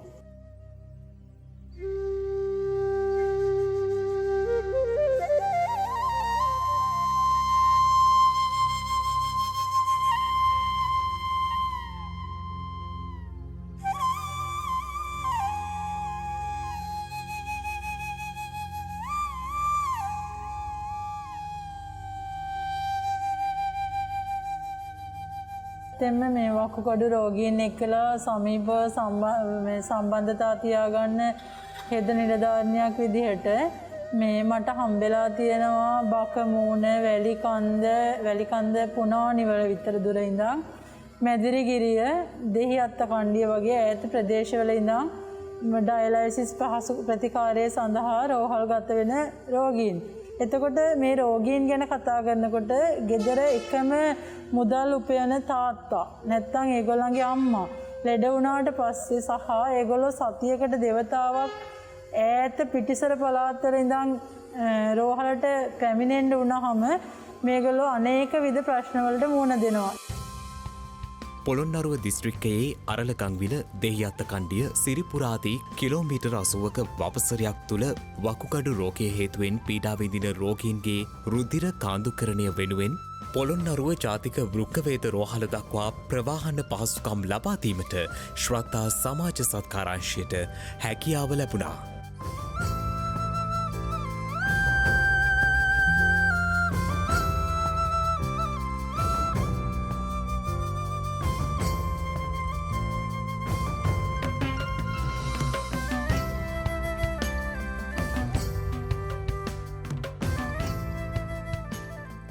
අලි වනාන්තරයක් මැදින් තමයි ලේමාරු කරන්න යන්න සිදුවෙලා තියෙන්නේ. යන්න වාහනේ නැහැ. අපි වීල්වල තමයි ගියේ 2500 3000 වියදම් කරගෙන වීල්වල ගියේ. නමුත් මේ මෑතකදී සද්දා ආයතන මගෙන් දීලා තියෙන බස් එක ඒක අපිට ගොඩාක් වැදගත්. පින් සිද්ධ වෙන මේ කරන සත්කාර සේවාවට. අවුරුදු 3ක් තිස්සේ ඩයලයිස් කරමින් ජීවත් වෙන්නේ. වකුගඩු රෝගය සඳහා ඩයලයිස් කිරීමට යන රෝහලට කිලෝමීටර් අපේ ගේ ළඟ ඉඳලා 35ක් 40ක් විතර වගේ තියෙනවා. එච්චර දුරක් අපිට වියදම් කරන් යන්න බොහොම අපහසුයි. ඒ අපහසුතාවයේ මත අපිට සද්ධා ටීවී ආයතනයේ විසින් බස් එකක් පරිත්‍යාග කළා. අපිට දැන් වියදම් අඩු වීම නිසා අපිට ඩයලයිස් කරන්න යන්න දවස් 3න් 3ට හැකියාව ලැබෙනවා. සම්නාකොටු ඉඳලා පොළොන්නරු පිටාට කිලෝමීටර් 27ක් තියෙනවා. මේ අපිට වීල් එකේ යන වියදම ඉතුරු වෙනවා දැන් මේ බස් එක යන හින්දා. නැත්තම් අපි හැමදාම දවස් 3න් 3ට රුපියල් 3000 ගානේ හොයන්න ඕනේ. දවස් කියන්නේ එහෙම හොයාගන්නවත් කමක් නැහැ අපිට. අපි කාගෙන් හරි ඉල්ලගෙන තමයි ගියේ පිළ වීල් එකේ. දැන් මේ බස් එක දාලා තියෙන අපිට මේ මුදල ඉතුරු වෙලා තියෙනවා. පුතා මේ අවුරුද්දේ උසස් පෙර කරනවා. දරුවා එක්ක තමයි අපි පොඩි බයික් එකේ තමයි දරුවා එක්ක කරගෙන ගියේ. එයාට ඒ දවස් වලට ඉස්කෝලේ යන්න නෑ. ඉස්කෝලේ යන්නේ නැතුව දරුවා එක්ක කරගෙන යන්නේ. දැන් මේ බස් එක තියෙන නිසා යන්න පුළුවන් අපිට මුදල් අමාරුකම් තිබ්බ ඒ දවස්වලදී. දැන් බස් එක යන නිසා ඒ වියදම් මොකවත් නැහැ. නිකම්ම ගිහින් තමයි එන්න තියෙන්නේ. ඒක ගොඩාක් වටිනවා. ඉතින් ඒ ආයතනයෙන් කරන මේ වැඩේ ගොඩාක් පින් කියලා තමයි කියන්නේ. වකුගඩු රෝගය කියන්නේ ඔතනින් ඉවර වෙයිද කියලා කියන්න බෑ. ඒ රෝගියාගේ කාලය ඉතින් බෙහෙත් කරන්න යන්න එක දිනකට සාමාන්‍ය රුපියල් 3000ක් විතර වැය වෙනවා. ඇත්තටම යන්න බැරි සම්පතක් තමයි මේ දීලා තියෙන්නේ. අපට මේ ලබා දීලා තියෙන බස් රථය වගේ කවුඩුල්ල, මින්නේරිය, ඇලහැර, බකමූණ යන ප්‍රදේශවලට මේ වගේ ලොකු ප්‍රශ්නයක් තියෙනවා යන්නෙන්ද. ඇත්තටම ඒ අයටත් අපට වගේ සේවය කරා දෙනවා නම් ගොඩක් වටිනවා.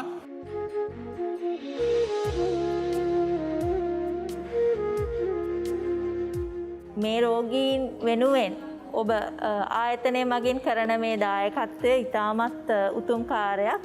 විශේෂයෙන් පහුගිය කොරෝනා තත්ත්ව යටතේ ලොක්ඩවුන් කරපු කාලවල් වල ගමනාගමනයේ බොහොම සීමිත වුණා. එතකොට ඒවා තවත් දුෂ්කර වෙනවා. ඒ වගේ කාලවලත් මේ ප්‍රවාහන පහසුකම් සේවය නිසා තා ලොකු සමාජ සත්කාරයක් සැලසුණා. විශේෂයෙන්ම මේ රෝහල කියන්නේ සත්පුරුෂයන් විසින් කරන ලද සේවාවන්ක එකතුවක්. ඒකට විශේෂ හේතු තියෙනවා. ඉතින් එවැනි සත්පුරුෂයන් විසින් එකතු රෝහලකට සද්ධා සමාජ සත්කාර අංශය මගින් කරපු අපිට සේවාවත් එවැනිම සත්පුරුෂ සේවාවක්.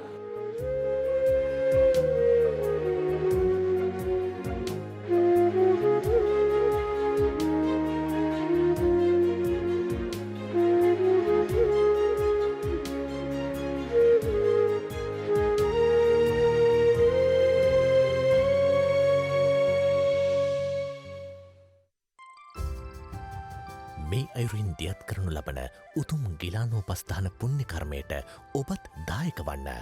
ඔබගේ දායකත්වයන් පහත් ගිනුමට බැර කරන්න. ගිනුමංකය 196යි 217යි 0229යි 434. ගිනුමේ නම ජාතික වකුගොඩු රෝගීන්ගේ අරමුදල මහජන බැංකුව කඩුවෙල ශාඛාව. විමසීම් 071 755 217 071 4 371 522. විදුත් තැපෑල charity@shraddha.lk. මුදල් තැන්පත් කළ පසු ඔබගේ නම ලිපිනය සහ දුරකථනංකය සටහන් කර බැංකු රෙසිට් පතෙහි ඡායාරූපයක් එවීමට කාරුණික වන්න. WhatsApp හෝ Viber 071 755 217 071 4 371 522. සුවපත් කරන්නට දැවෙන හදවත් සමාජ සත්කාරංශය ශ්‍රද්ධා මාධ්‍ය ජාලය හේවාගම කඩුවෙල. ඉතින් දරුණු වකුගඩු රෝගය නිසා මව්බිමේ කෙළවරක අපේම ඥාතින් පීඩාවට පත් වෙනවා. ඉතින් සත්පුරුෂ හදවත් තුළ වුන් උදෙසා මතුවන කරුණාවෙන් රැකවරණ ලබනවා විනාන් කවර තැනකින් අපේ ඥාතින් රැකවරණ ලබා සුවපත් වන්නද. ඉතින් ඔවුන් උදෙසා සහයෝගය මොනතරම් ස්වර්ණමය කාරණාවක්ද කියන කරුණ මේ විනාඩිය අපි හැමදෙනාම පසක් කළා.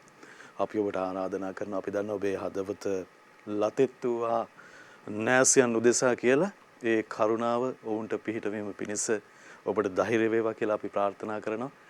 ගරුතර මහා සංඝරත්නයේ ආශිර්වාදයෙන් ඔවුන් සුවපත් වෙන තුරුම මේ සමාජ සත්කාරය අපි සදමු. අපි ඔබට ආරාධනා කරනවා 071 755 217 එහෙම නැතිනම් 071 4 371 522 දුරකථන මාර්ග ඔස්සේ තොරතුරු විමසමින් ඉදිරිපත් වෙන්න කියලා. ඉතින් ඔබේ දහම් ගැටළු ඔස්සේ මෙතෙන් සිට අපට ගරුතර මහා සංඝරත්නයෙන් දහම් අවවාද ලබා ගන්න අවස්ථාව දෙනවා. 0112 548යි 400 ඔස්සේ ඔබේ දහම් ගැටළු පැහැදිලිව කෙටියෙන් ඉදිරිපත් කරගන්න කියලා ආරාධනා කරනවා. එමනම් අපි පළමුවෙනි අවස්ථාව ලබා දෙනවා පින්වන්ත ඔබට දර්ශිකා මහත්මිය හලාවත සිට අපට කතා කරන්නේ. තෙරුවන් සරණයි. නමෝ බුද්ධාය. නමෝ බුද්ධාය. තෙරුවන් සරණයි. පින්වත් ස්වාමීන් වහන්සේගෙන් අවසරයි. උපරිමයෙන්ම වගේ පන්සිල් පද පහ ආරක්ෂා කරනවා. ඒ වගේම පළවෙනි සිල්පදේ හැකීමේදී මధుරෝ මැරීම මේ අතින් සිදුවීම සමහර අවස්ථාවේදී සිදු කරනවා. මේ සඳහා හිතට ශක්තියක් දෙන අවවාදයක් දෙන ලෙස ඉල්ලා සිටිනවා. තෙරුවන් සරණයි. නමෝ බුද්ධ. තෙරුවන් සරණයි පින්වන්ත ඔබට අපි ගරුතර මහා සංඝරත්නයෙන් විමසමු. අවසරයි ස්වාමී. ඕනෑම සිල්පදයක් ආරක්ෂා කරනකොට අපිට පින්වතුනි උපකාර වෙන්නේ මූලික ගුණධම් තුනක්. ඒ තමයි සිහියත්, නුවණත්, වීරියත්. නුවණින් මොකද්ද කරන්නේ? නුවණින් තමයි අපි යහපත, අයහපත, අකුසලය, කුසලය, පින, පව, කළ යුත්ත, නොකළ යුත්ත අඳුනගන්නේ. එහෙමයි. නුවණින් තමයි අපි සිල්පදේ කැඩෙන්නේ මෙහෙමයි, සිල්පදේ මෙහෙමයි නොකැඩෙන්නේ කියලා අඳුනගන්නේ. ඒ උදෙසා අපිට නුවණ ඕන. ඒ නුවණ ලැබෙන්නේ කොහොමද මහත්තයා? බුදුරජාණන් වහන්සේගේ ධර්මය ඉගෙන ගැනීමෙන්. බුදුරජාණන් වහන්සේ තමයි ධර්මයේ තුල පින, පව පෙන්වා දුන්නේ, කුසලය, අකුසලය පෙන්වා දුන්නේ. සිල්පදේ රැකගත යුත්තේ කොහොමද කියලා පෙන්වලා දුන්නේ. සිල්පදේ කැඩෙන්නේ කොහොමද කියලා පෙන්වලා දුන්නේ භාග්‍යවතුන් වහන්සේ. ඒ ගැන කෙනෙකුට දැනුම තියෙනවා නම් ඒ යාගේ නුවණ. ඊළඟට එයාට තියෙන ඕන සිහිය. සිහිය කියලා කියන්නේ මොකද? අවධානය. තමාගේ කායික ක්‍රියාව, තමන්ගේ වචන ගැන, තමන් හිතන දේ ගැන අවධානයෙන් ඉන්නවා. හොඳ අවධානයෙන් බලාගෙන ඉන්නවා. තමාගෙන අවධානයෙන් එයා ඉන්නකොට එයාට හොඳ නරක දෙකම අඳුනගන්න ලැබෙනවා. එහෙමයි. හොඳ නරක අඳුනගත්තට පස්සේ ඊළඟට උදව් වෙන්නේ මොකද්ද? වීරිය. වීරියෙන් තමයි හොඳ පුරුදු කරන්නේ. වීරියෙන් තමයි හොඳ රැකගන්නේ. වීරියෙන් තමයි නරක නසන්නේ. වීරියෙන් තමයි නරක වළක්වන්නේ. එතකොට ඔය තුන තමයි අපේ ජීවිතේ සිල්පද ඕනම එකක් රැකගන්න. ඊළඟට ඕනම ගුණයක් ආරක්ෂා කරගන්න උපකාර වෙන මූලික අංග ටික සිහිය, නුවණ, වීරිය කියන එක. ඒකෙදි දැන් සිල්පද ආරක්ෂා කරනකොට ඒ ඉදිරිපත් කරපු ප්‍රශ්නේ තිබුණේ ප්‍රාණඝාතයේදී ඔය මදුරු වගේ මැරෙනවා කියන එක. එහෙමයි ස්වාමී. එහෙමනම් එතන දුර්වලතාවය තියෙන්නේ වීරියමයි. වීරිය වඩා වර්ධනය කරගන්නේ අපි කොහොමද? හිරියොතප් ඇති කරගන්න ඕන. ලැජ්ජා බය. එහෙමයි. ලැජ්ජා බය ඇති වෙන්න අපි මේ පාප කර්මයන්ගේ විපාක, ප්‍රාණඝාතයේ විපාක, ප්‍රාණඝාතය කරොත් ඒකෙන් කොච්චර අනතුරක් වෙනවද? ඒකෙන් අන්තිම අපායේ ඉපදෙන්න උනාම ඒකේ විඳවන්න තියෙන දුක් මොනවද? මේ අපි ඉගෙන ගන්නවා. එහෙමයි. ඊළඟට මේ අපි ප්‍රාණඝාතය නොකර හිටපුවම අපිට කොච්චර යහපතක් සැලසෙනවද?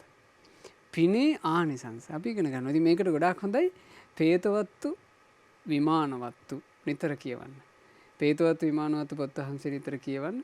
එය කියවමින් තමන්ගේ වීරිය දියුණු කරගන්න. සිහිය නුවණ වීරිය කියන තුනෙන් තමයි අපිට අපේ ජීවිතයේ සිල්පද ආරක්ෂා කර ගැනීම, ගුණධර්ම දියුණු කර ගැනීම, රැක ගැනීම කරන්න තියෙන්නේ. අවසරයි ස්වාමීනි. ඉතින් ඒ කරුණ අරබයා ධම්මාවාද ශ්‍රවණය කරන්න අපි පින්වන්ත වුණා. අපි ඊළඟ අවස්ථාවත් ඔබට වෙන් කරනවා 0112 548 400 ඔස්සේ. මන්නාරම සිට පින්වන්ත ඔබ දිසානායක මහත්මයා තෙරුවන් සරණයි. ස්වාමීන් වහන්සේ මේ මම සීලේ පිළිගලා කටයුතු කරනකොට මගේ රැකියාවේ ස්වභාවය අනුව ඒ ඉන්න පිරිස් පාලනය කරන අවස්ථාවල් විවිධ අවස්ථාවල් එනවා. එතකොට ඒ සීලේ පිළිගලා කටුව සමහර අවස්ථාවල සැරට කතා කරන්න වෙනවා.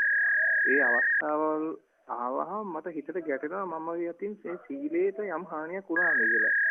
ඇත්තටම ඒ රැකියාවේ ස්වභාවය මත අපිට එහෙම කරාට හිත ඇතුලේ කිසිම තරහක් ද්වේෂයක් ඇති වෙන්නේ නැහැ. නමුත් ස්වාමීන් වහන්සේ මට දැනගන්න ඕන කාරණේ තමයි මගේ අතින් සීලයට යම් හානියක් එහෙම සිද්ධ වෙනවාද කියලා. උතුම් සීලයක පිළිපදලා මම කටයුතු කරන හැම අවස්ථාවකම පුළුවන් හැම අවස්ථාවකම මට ඒ ගැන කරුණු ටිකක් පහදලා දෙන්නයි දැනගන්නයි තමයි අවශ්‍ය වෙන්නේ. අවසරයි ස්වාමීන් වහන්සේ. තෙරුවන් සරණයි පින්වන්ත මහත්මයාට. අවසරයි ස්වාමී. අපි කලින් කියපු මේ ඒ කාරණේටම මේක බැඳෙනවා. එහෙමයි. සිහිය නුවණ වීරිය කියන තුන. මේ තුනෙන් තමයි අපිට අපේ ජීවිතේ රැක ගැනීම කියන එක සම්පූර්ණයෙන් කරන්න තියෙන්නේ. එතකොට මහත්තයා සාමාන්‍යයෙන් අපිට අපේ සීලය ආරක්ෂා කර ගැනීමේදී අපි නුවණින් අඳුන ගන්න ඕන සිල්පදේ රැකෙන හැටි සහ සිල්පදේ කැඩෙන හැටි. එහෙමයි. සාමාන්‍යයෙන් පරුස වචනේ කතා කිරීම කියන එක ගත්තාම අන් කෙනෙකුගේ සිත් පෑරවීම පිණිස, සිත් රෙදවීම පිණිස යම්කිසි කෙනෙක් දැනදැනම වචනේ කතා කරනවා. එතකොට තමයි මේ ශික්ෂාපදේ කැඩෙන්නේ. දැන් එතන වෙලාවට අම්මලා තාත්තලා අපිත් එක්ක කතා කරනවා. දරුවන්ට සමහරවිට සැර වෙනවා. ඒ දරුවන්ට සැර වෙනකොට අපේ සිල් බින්දෙනවද? අපෙන් අහනවා. ඇත්තටම දරුවෙකුට සැර වෙන්නේ එහෙම නැත්නම් දරුවෙකුට යම් අයුරකින් පොඩ්ඩක් තදින් කතා කරන්නේ කොමන අර්ථයක් පිණිසද කියලා බලන්න ඕනේ. ගොඩාක් වෙලාවට දරුවෙකුට අම්මා තාත්තා කෙනෙක් අනුකම්පා පෙරදරි හිතකින් තමයි අර විදිහ ආමන්ත්‍රණයක් කරන්නේ නේ. මොකද අම්මා කෙනෙක් තාත්තා කෙනෙක් කැමති නෑ දරුවාගේ ජීවිතේට අනතුරක් හානියක් වෙනවට යම් වැරැද්දක් එයා ළඟ තියෙනවට. මව්පියෝ දරුවන්ට රැකවරණය උදෙසා උපකාර කරන මහා පණ්ඩිතවරු කියනවානේ. මව්පියන්ට කියනවානේ පුබ්බාචාරිය මුල්ම ගුරුවරු. මව්පියන්ට කියනවා පුබ්බ දේව මුල්ම දෙවිවරු.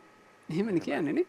එතකොට අම්මා තාත්තා දෙන්නෙක් අවවාද අනුශාසනා කරනකොට පොඩ්ඩක් සමහරවිට තද වචන වලින් අවවාද කරනවා. තද වචන වලින් අවවාද කිරීම කියලා කියන්නේ ඒ අම්මගේ තාත්තගේ සිල් කැඩෙන්න හේතු වෙන එකක් නෙමෙයි. ඒ අම්මා ඒ තාත්තා ඒක කරන්නේ යම් අර්ථයක් සලකාගෙන. ඒ වගේ අපි අර්ථය සලකාගෙන බලන්න ඕන. අපි මේ වචනේ කතා කරන්නේ ඇයි?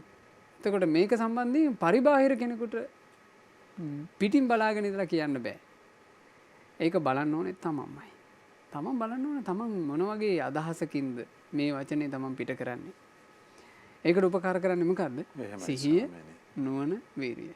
තමන්ගේ ගුණධර්ම රැක ගැනීම සම්බන්ධයෙන් ඒ කාරණේ හොඳට මතක තියාගෙන ඉන්න. තමන් සිහියනුත්, නුවණිනුත්, වීරියනුත් කියන අංග තුනෙන් තමයි තමන්ගේ ශික්ෂාව ආරක්ෂා කරගන්න තියෙන්නේ. සිල්පදේ රැක්කා කියන එකත්, සිල්පදේ කැඩුනා කියන එකත් දෙකම තමන් දැන සිද්ධ වෙන එකක්. ඒකට තමන් නොදැනී සිද්ධ වෙන්නේ. මොකද තමන් නුවණින් අඳුනගෙන, තමන් සිහියෙන් අවධානයෙන් යුක්තව කටයුතු කරමින් වීරියෙන් රැක තමයි මේක සම්පූර්ණයෙන් දියුණු කරගෙන යන්න තියෙන්නේ. එහෙමයි ස්වාමීනි. අවසරයි ස්වාමීනි. ඉතින් ඒ කරුණ අරබයත් අපි දහම් අවවාද දායාද කරගත්තා හැසුවා. ඊළඟ අවස්ථාවත් අපි වෙන් කරලා දෙන්න සූදානම්. ගලේවෙල සිට ඉන්ද්‍රාණි මහත්මිය ඔබටයි අවස්ථාව. තෙරුවන් සරණයි. නමෝ බුද්ධාය. ප්‍රශ්නේ තමයි මට තියෙන ප්‍රශ්නේ මේ මම සත්තු හදන සත්තු කියන්නේ මේ දාලා යන බල්ලු ටිකක් හදනවා මේ පොඩි කාලේ ගෙනත් දාලා යනවා ගෙදර ළඟට. ඉතින් ඒ සත්තුන්ද මේ සෑහෙන මම ඉතින් කණ්ඩ බොණ්ඩ දීලා උපස්ථාන කරනවා. ඉතින් මට සමහර අය කියනවා ඒ විදිහට කරන්න එපා. මට අනාගතේට මේ ඒ සත්තු ගැනම හිතලා මට ඉදිරියට මේවා වෙයි කියන ඒ කියන්නේ අන්තිම මොහොතේ මට ඒක මතක් වෙලා ඒ පැත්තට බර වෙයි කියලා මට ඒක කියනවා. ඉතින් අපේ හාමුදුරන්ගෙන් මට දැනගන්න ඕනේ එහෙම වෙයිද කියලා මට. ඒ කියන්නේ දාලා යනවා සත්ත්වයන කොටසක් දැනටත් මල් ළඟ 5 දිනක් ඉන්නවා. ඉස්සෙල්ලා 16,000ක් විතර මම හදවුවේ මැරුණා. දැනටත් ඉන්නවා 5 දිනක් මේ වෙනකොට. ඉතින් කික්කි පැටව හරිනේ තමයි දාලා යන්නේ. ඒ මම හදනවා. ඉතින් මේ සත්තු මම් පිටිපස්සෙම තමයි ඉතින් නිතරම. ඉතින් එහෙම මේවා කරන්න එපා. මට අන්තිම මොහොතේ ඒ පැත්තටම බර වෙලා මාත් ඒ පැත්තට බර වෙයි කියන ඉතින් එහෙම වෙයිද කියලා දැනගන්නයි ඕනෑ මට. හොඳයි. තෙරුවන් සරණයි පින්වන්ත ඔබට. අපි අපේ පින්වත් ස්වාමීන් වහන්සේගෙන් විමසමු. අවසරයි ස්වාමීන්. යම් මේ හිත ඇතුලේ හටගන්න අනුකම්පාවක්, කරුණාවක්, දයාවක් ඇද්ද? ඒක ජීවිතේට පිංගුතුනි ගොඩාක් ආරක්ෂාව පිණිස, පිහිට පිණිස හේතු වෙන එකක්. දැන් සත්තු කෙරෙහි අනුකම්පාව, කරුණාව දක්වනවා කියන එක. හැබැයි මේ අනුකම්පා, කරුණා ආදිය හැමතිස්සෙම ප්‍රඥාවෙන් යුක්ත වෙන්න ඕනේ. ඇත්තම ප්‍රඥාවෙන් යුක්ත වුණේ නැත්නම් කෙනෙකුට ඒ තුලින් අනතුරක් වෙන්න පුළුවන්. දැන් අපි දකිනවා හොරතලයට සත්තු ඇති කරනවා. සත්තු ඇති කරනකොට ඒ සතාව පවුලේම කෙනෙක් වගේ, තමන්ගේ දරුවෙක් වගේ ඒ ඇති කරනවා. ඇතැම් අය තමන්ගේ අදහස් ප්‍රකාශ කිරීම වලදී ඇතැම් වෙලාවට කියනවා මොන කුරුල්ලෝ ඇති කරන අය කියනවා කුරුල්ලා හරි සැහැල්ලුවෙන් ඉන්නේ, මටත් කුරුල්ලෙක් වෙන්න තිබ්බනම් හොඳයි. එහෙමයි. මට අහවල් සත්තු දැන් සමනල්ලුන්ට ආසාය සමහරවිට කියනවා මට මේ ඒ සමනලෙක් වගේ සැහැල්ලු ජීවිතයක්. ඒ වගේ එයා බලාපොරොත්තු වෙනවා. ඇත්තම ගත්තොත් එහෙම මේ ජීවිතය ඇතුලේ අපි දුක දකින්න ඕනනේ. දැන් අපි හිතමු අපි හොරතලයට මසුන් නැති කරනවා කියලා. ඒ හොරතල් මසුන් නැති කරනකොට අපි අර යාලා එහෙට මෙහෙට පීනනවා. එයාලට ලොකු වැඩක් නැහැ. එයාලට අපි කැම ටික දානවා. අපි නේ හිතනවා එයාලා ලොකු සැහැල්ලුවක ඉන්නවා. එයාලා හරි පහසුවෙන් ඉන්නවා කියලා. නමුත් මාළු ගැන බලනකොට මට සිහිපත් වෙලා තියෙන එකක්, මට හිතලා තියෙන එකක් මහත්තයා. එහෙමයි ස්වාමී. සාමාන්‍ය මාළු කියලා කියන්නේ අත් නැති ජීවිතනේ. එතකොට එයාට අපි හිතමු එයාගේ ඇඟේ කැසීමක් ආවා කියලා. එහෙමයි. එයා කොච්චර අසරණයිදනේ.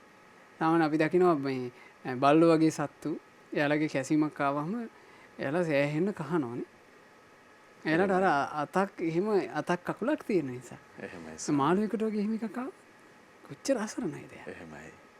එයාට වචන නැහැ. එයාට ඒක කියා ගන්න බෑ. එයා සමහරවිට ඒක කියන්න නොඑක ආකාරයෙන් එයාගේ කට හසුරුවනවා වෙන්න පුළුවන්. අපිට එතකොට හිතෙනවා එයා කෑම ඉල්ලනවා වගේ. අපි එච්චර එයාගේ දකින්නේ. ඒ වගේ ඒ ලෝක හරි අසරණයි. ඒ අසරණ සතාට යම් කෙනෙකුගේ හදවතේ අනුකම්පාවක් උපදිනවා නම් ඒ අනුකම්පාව, ඒ මෛත්‍රිය, ඒ දයාව බොහෝම යහපත් එකක්. ඒ මෑණියෝ ඒ කරන දේ අර සත්තු විශේෂයෙන් ওই කික්කියන්ව දාලා යනවානේ. ඒ දාලා යන සතෙකුට ඉතින් රැකවරණය පිටක් දෙනවා කියන්නේ කොච්චර එකක්ද? නැත්නම් ඒ ගොඩාක් අර පුංචි සත්තු ওই පාරවල් වල ඔහේ දුවන්නේ ගිහිල්ලා වාහන වලට යට වෙලා මැරිලා යනවන්නේ. එහෙමයි. එතකොට මේ මෑණියෝ සැලකිලිමත් වෙන්න ඕනේ. ඒ කියන්නේ මේ මෑණියන්ටත් අනිකුත් පින් කටයුතු කරන සියලු දෙනාට දයාව, අනුකම්පාව, මෛත්‍රිය ආදී ගුණ දියුණු කරලා හැමතිස්සෙම තමන් මේ පින්කම් සිද්ධ කරාට පස්සේ සාමාන්‍ය පුරුද්දක් කරගන්න රාත්‍රී කාලයේ, හවස් කාලයේ සම්බුද්ධ වන්දනා කරාට පස්සේ අර තමන් රැස් කරපු හැම පිනක්ම හොඳට තමන් සිහියේ නගාගෙන තමන් අදහසක් ඇති කරගන්න මට මේ පින මං සත්තුන්ට මේ කෑම බීම දෙනවා, මං සත්තුන්ට උදව් කරනවා. බුදුරජාණන් වහන්සේ වදාළේ මේක මගේ ජීවිතයට විශාල පුණ්‍යානිසංස ලැබෙන පින්කමක් කියලායි. ඉතින් මං මේ පින්කම් කළා. මට මේ පින්කම චතුරාර්ය සත්‍ය ධර්මය අවබෝධ කරගන්නම හේතු වේවා. ඒකට අපි ඉලක්කය තියාගන්න ඕනේ. අපේ ඉලක්කය මොකද්ද? චතුරාර්ය සත්‍ය ධර්මය අවබෝධ කර ගැනීම. අපි පිනක් කරලා, අපි කුසලයක් කරලා, අපි යහපතක් කරලා අපි ඉලක්ක කරගන්නවා අපේ ජීවිතේ චතුරාර්ය සත්‍ය අවබෝධය, නිර්වාණ අවබෝධය. ඉතින් ඒ ඉලක්ක කරගෙන ඒ උතුම් කටයුතු කරන්න. එතකොට අයහපතක් වෙන්නේ. අවසරයි ස්වාමීනි. ඉතින් කවර පින්කමක් සිදු කළත් අපේ ඉලක්කය නිරවුල් කරගෙන පින් පුරන විදිහ පිළිබඳව දහම් අනුශාසන අපට අහන්න ලැබුණා. ශ්‍රද්ධා ධම්සභා මණ්ඩපය සමග පින්වන්ත ඔබ හැමදෙනාම රැඳෙන්නේ ශ්‍රද්ධා රූපවාහිනිය ඔස්සේ, ඒ වගේම ලක්කිරු ගුවන් විදුලිය ඔස්සේ, ශ්‍රද්ධා ලක්කිරු අන්තර්ජාල සජීව විකාශනයන් ඔස්සේ. අපි ඊළඟ අවස්ථාවත් 0112 548 400 ඔස්සේ වෙන් කරගන්න සූදානම්. කරන්දෙනියේ සිට මාලිකා මහත්මිය ඔබටයි අවස්ථාව. තෙරුවන් සරණයි. නමෝ බුද්ධාය. මට තියෙන්නේ මේ ගරුතර ස්වාමීන් වහන්සේගේ පාද නමස්කාර කරන මම පළමුවෙන්ම මේ මට චතුරාර්ය සත්‍ය ධර්මයේ සත්‍ය ඥාන, තුත්ත ඥාන, කුත ඥාන පරිවර්තන තුනකින් ආකාර 12කින් කියලා තියෙනවා. මට ඒක පැහැදිලි කරගන්න ඕන. හොඳයි. තෙරුවන් සරණයි පින්වන්ත ඔබට. අවසරයි ස්වාමී. දම්සක් පැවතුම් සූත්‍ර දේශනාව වදාරනකොට මහත්තයා බුදුරජාණන් වහන්සේ දේශනා කළ චතුරාර්ය සත්‍ය අවබෝධය ගැන ත්‍රිපරිවට්ටං ද්වාදසාකාරං. පරිවර්ත තුනකින් ආකාර 12කින්. එතකොට ඒක ඇතරම මේ දම්සක් පැවතුම් සූත්‍ර දේශනාව සරල සිංහලෙන් කියවොත් එහෙම මේක හරිම පැහැදිලි කාරණාවක්. ඒ ත්‍රිපරිවට්ටය තමයි සත්‍ය ඥාන, කෘත්‍ය ඥාන, කෘතඥාන. සත්‍ය ඥාන කියලා කියන්නේ ආර්ය සත්‍ය, චතුරාර්ය සත්‍ය සත්‍යක්මයි කියලා වටහා ගැනීම. කෘත්‍ය ඥාන කියලා කියන්නේ සත්‍යයක් කියන ඥානයට උපදිනවා. ඒ තමයි සත්‍ය ඥාන. එහෙමයි. කෘත්‍ය ඥාන කියලා කියන්නේ ඒ ආර්ය සත්‍ය වෙනුවෙන් කළ යුතු කෘත්‍ය සම්බන්ධයෙන් ඥානයක් හටගන්න.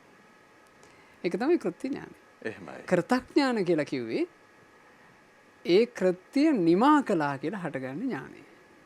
ඒ කෘත්‍ය දැන් අවසන් කියලා හටගන්න ඥානය. දැන් බුදුරජාණන් වහන්සේ මේ දම්සක් පැවතුම් සූත්‍ර දේශනාවේදී මේ ඥාන වෙන වෙනම බෙදලා දේශනා කරලා තියෙනවා. ඒ ඥාන ඒ විදිහට බෙදුනම දැන් චතුරාර්ය සත්‍ය කියන්නේ ආර්ය සත්‍ය හතරක්නේ. එහෙමයි. පරිවර්ත තුන යටතේ ඒක යෙදුනම 4 වරක් 3 12යි. බුදුරජාණන් වහන්සේ වදාළ සත්‍ය ඥානයේ යටතේ දුක ආර්ය සත්‍යයක් කියලා වටහා ගන්නවා. දුක ආර්ය සත්‍යය. ඒ වගේම දුක්ඛ සමුදය, දුකේ හට ගැනීම ආර්ය සත්‍යය. ඊනකට දුක නිරුද්ධ වීම, දුක්ඛ නිරෝධය, එහෙම නැත්නම් දුක නැති කිරීම කියලා කියන්නේ ආර්ය සත්‍යය. දුක නැති කිරීම පිණිස පවතින ප්‍රතිපදාව කියලා කියන්නේ ආර්ය සත්‍යය. මේක සත්‍ය ඥානය. තමාට උපදින සත්‍ය ඥානය. මේවා චතුරාර්ය සත්‍ය. මේක සත්‍යක්මයි. මේක මේ විදිහමයි කියලා හටගන්න ඥානය. මේක උපදින්නේ මහත්තයා සෝතාපන්න ඵලය සාක්ෂාත් කරන කෙනාට. කෙනෙක් සෝවාන් වෙනකොට එයා සත්‍ය ඥානයට පැමිණෙනවා. එයාට චතුරාර්ය සත්‍ය සම්බන්ධයෙන් බලවත් වූ විශ්වාසයක් එයාගේ හිත ඇතුලේ පිහිටනවා. එතකොට ඒ තමයි සත්‍ය ඥානය. සත්‍ය ඥාන. කෘත්‍ය ඥානය කියලා කියන්නේ ඒ ආර්ය සත්‍යයට දැන් දුක නම් දුක පිරිසිඳ දැක්ක යුතුයි. දුකේ හේතුව තණ්හාව.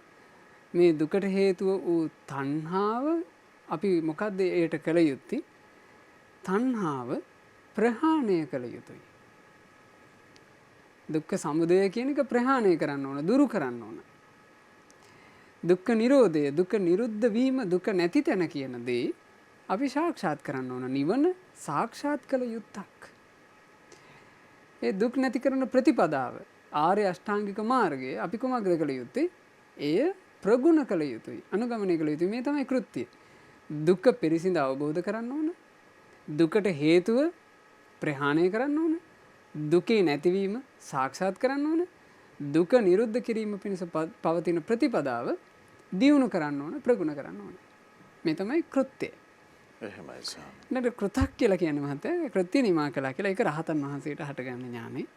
දුක පිරිසිඳ අවබෝධ කළා කියලා හටගන්න ඥානෙ. දුකේ හේතුව තණ්හාව ප්‍රහාණය කළා කියලා හටගන්න ඥානෙ. දුක්ඛ නිරෝධය වූ අමහා මහ නිවන සාක්ෂාත් කළා කියලා හටගන්න ඥානෙ. දුක් නිරුද්ධ කරන්න තියෙන ප්‍රතිපදාව වන ආර්ය අෂ්ටාංග මාර්ගයේ ප්‍රගුණ කරලා අවසන් කියලා හටගන්න ඥානය. ඉතින් මෙහෙම තමයි ත්‍රිපරිවට්ටය සහ ද්වාදසාකාරයේ 12 ආකාරයේ ඔබ දරාගත යුත්තේ. අවසරයි ස්වාමීන්. ඉතින් දම්සභා මණ්ඩපයේ ඊළඟ අවස්ථාවත් වෙන් කර දෙන්න අපි සූදානම් වනවා. කුරුණෑගල ප්‍රදේශයේ සිට පින්වන්ත සේතා මහත්මිය අපට කතා කරනවා. තෙරුවන් සරණයි. නමෝ බුද්ධාය. දැනගන්න අවශ්‍යයි අපිට ආර්ය අෂ්ටාංගික මාර්ගය සම්පූර්ණයෙන්ම සම්මා දිට්ඨිය නිසා සම්මා දිට්ඨිය උපකාර කරගෙන මුළු ආර්ය අෂ්ටාංගික මාර්ගයේ මාර්ගාංග 8ටම සම්මා දිට්ඨිය උපකාර වෙනවා කියලා මම මේ දහම් පරියායක අහුම්කම් දුන්නා. ඉතින් ස්වාමීන් වහන්සේ මට ඒක ටිකක් පැහැදිලි මදි.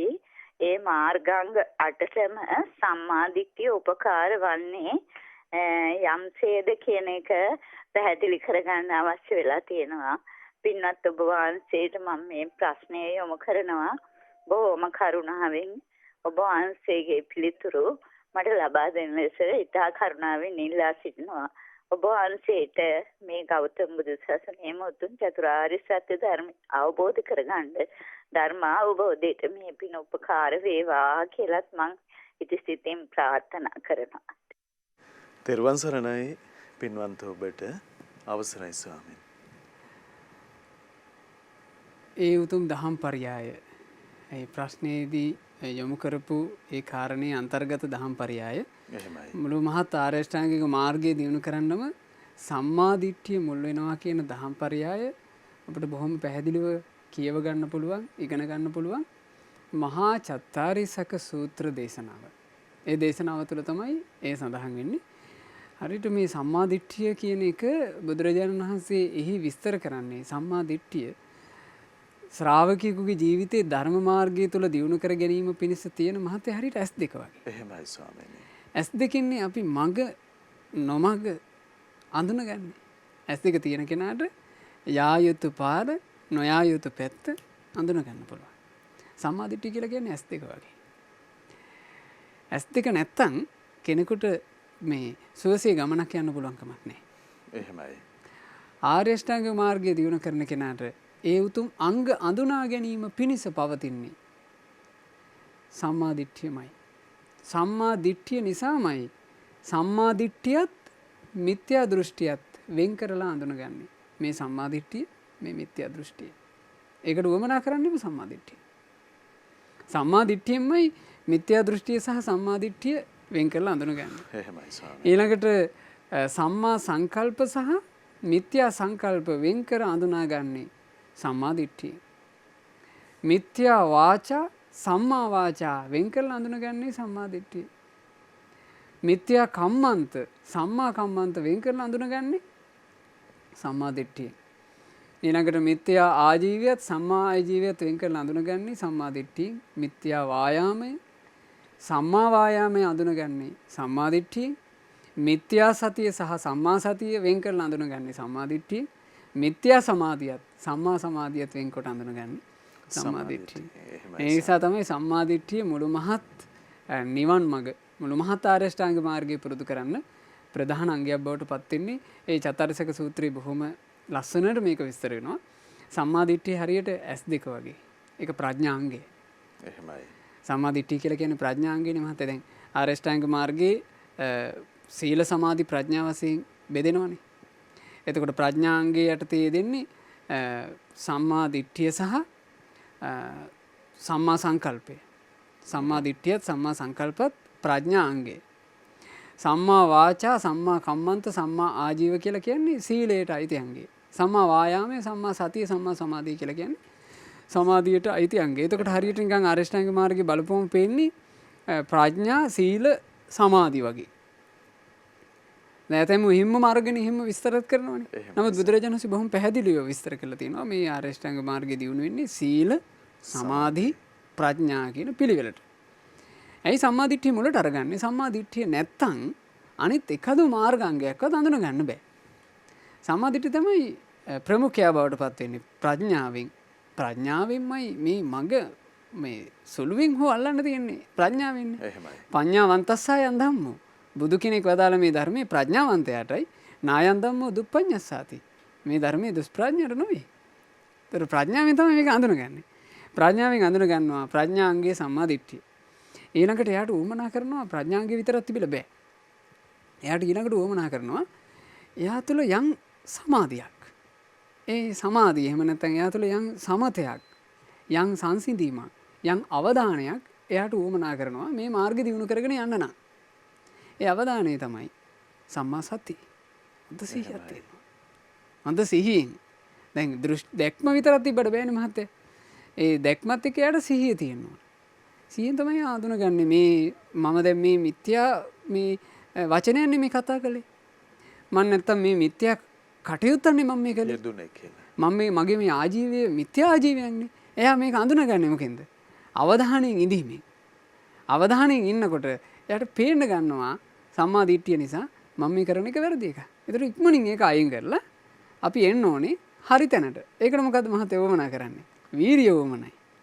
ඒ වීරිය තමයි සම්මා වායාම. ඔන්න ඔය අංග 3. හරි ලස්සනයි මහා චත්තාරීසක සූත්‍ර දේශනාව කියව ගන්න. ඒ දේශනාවේ සඳහන් වෙනවා ඔය අංග 3 මුල් කරගෙන තමයි කියනවා ශ්‍රාවකයා ආර්ය අෂ්ටාංගික මාර්ගයම දියුණු කරන්නේ. මොනවද ඒ අංග 3? සම්මා දිට්ඨිය, සම්මා වායාමයේ සහ සම්මා සතිය. අවසරයි ස්වාමීනි. ඉතින් ඔබේම දහම් ගැටලු නිසා සුඳුරු ධර්මයේ යලි යලිත් ඉස්මතු වන ධර්මයේ දායාද කරගන්න අපට අවකාශ සැදෙන ශ්‍රද්ධා ධම්ම සභා මණ්ඩපයේ ඉරිදා රාත්‍රියේ ඔබේ දහම් ගැටලු වලට අපි අවස්ථාව ලබා ගන්නවා. තවදුරටත් 0112 548යි 400 ඔස්සේ දහම් ගැටලුව කෙටියෙන් පැහැදිලිව ඉදිරිපත් කරන්න කියලා ආරාධනා කරනවා. එhmenan අපි ඊළඟ අවස්ථාව කුරුණෑගල සිට අපට කතා කරන ස්වර්ණ මහත්මයාට ලබා දෙනවා. තෙරුවන් සරණයි. නමෝ බුද්ධාය. විශ්‍රාමික ගුරුවරයා. ඉතින් මට වමනා වෙන්නේ මම ඇත්තටම මේ මගේ එකම ප්‍රාර්ථනාව තමයි ඇත්තටම අපිට පොඩි කාලයක් නේ දැන් මගේ වයස අවුරුදු 72යි. ඉතින් අපිට ගොඩාක් පින් කරගන්න තියෙන කාලය අඩුයි. මේ දැන් තමයි මේ අපි මේ යොමු වෙලා ඉන්නේ. ඒ නිසා දැන් මගේ එකම ප්‍රාර්ථනාව දැන් මම නැවත මේ ආයේ නැවත අපිට බුද්ධ වර්ෂ කාලයක් තියෙනවනේ. ඒ කාලය තුල ඉපදිලා නැවත ඊළඟ ආත්මයේදී මම හැමදාම බුදුන් වදින උදේ හවස බුදුන් වදිනවා. ඒ වෙලාවල් මම ප්‍රාර්ථනා කරන්නේ නැවත බුද්ධ ශ්‍රාවකයෙකු මට කුඩා කලම ඉඳලා බුද්ධ ශ්‍රාවකයෙකු වීලා ඊළඟ භවයේදී මට නිවන් ප්‍රාර්ථනා කරන්නද මේ දැන් ඇත්තටම දැන් අපේ ස්වාමීන් වහන්සේලා කියනවනේ දිව්‍ය සැප ලබා ගන්න පුළුවන් මේ පින් කරපුවාම කියලා. ඉතින් මම ගොඩාක් පින් කරලා තියෙනවා. ඉතින් ඒ නිසා මේ කෝකද මොකට තෝරගන්නේ කියලා ඇත්තටම මේ ගැටලුවක් අනේ මේ තෙරුවන් සරණයි පින්වන්ත ස්වර්ණ මහත්මිය කුරුණෑගල සිට අපට කතා කළේ. අපි අපේ පින්වත් ස්වාමීන් වහන්සේගෙන් විමසමු. අවසරයි ස්වාමී. ඇත්තම ප්‍රකාශයක් මේ ඒ ප්‍රශ්නේදී ප්‍රකාශයක් කරුණා පින්වත් ස්වාමීන් වහන්සේලා අපිට කියලා තියෙනවානේ පින් කරගත්තොත් එහෙම සුගතිය යන්න පුළුවන් දෙවියන් අතර යන්න පුළුවන් කියලා. ඇත්තට මේක එහෙම නෙමෙයි මතක තියාගන්න ඕනේ. බුදුරජාණන් වහන්සේ අපට වදාලා අපි හොඳට පින් කරගත්තොත් ඒ පිනෙන් අපට සුගතියේ ආරක්ෂා වෙන්න පුළුවන් කියලා. ඒක වදාළේ බුදුරජාණන් වහන්සේ විසින්. බුදුරජාණන් වහන්සේ දේශනා කළේ පුඤ්ඤානි කරිත්වාන පින් කරන තැනැත්තා එසේ පින් කොට සග්ගා සග්ගං වජන්ති කත පුඤ්ඤා. ස්වර්ගයේ ඒ පින් කරපු කෙනා රැකෙන්නේ. ඊළඟට බුදුරජාණන් වහන්සේ වදාලා ඉද මෝදති පිච්ච මෝදති. ඔහු මෙලවත් සතුටු වන්නේය. ඔහු පරලොවත් සතුටු වන්නේය. කත පුඤ්ඤෝ උභයත් මෝදති. පින් කරපු තැනැත්තා මෙලොව පරලොව දෙකේම සතුටු වන්නේය.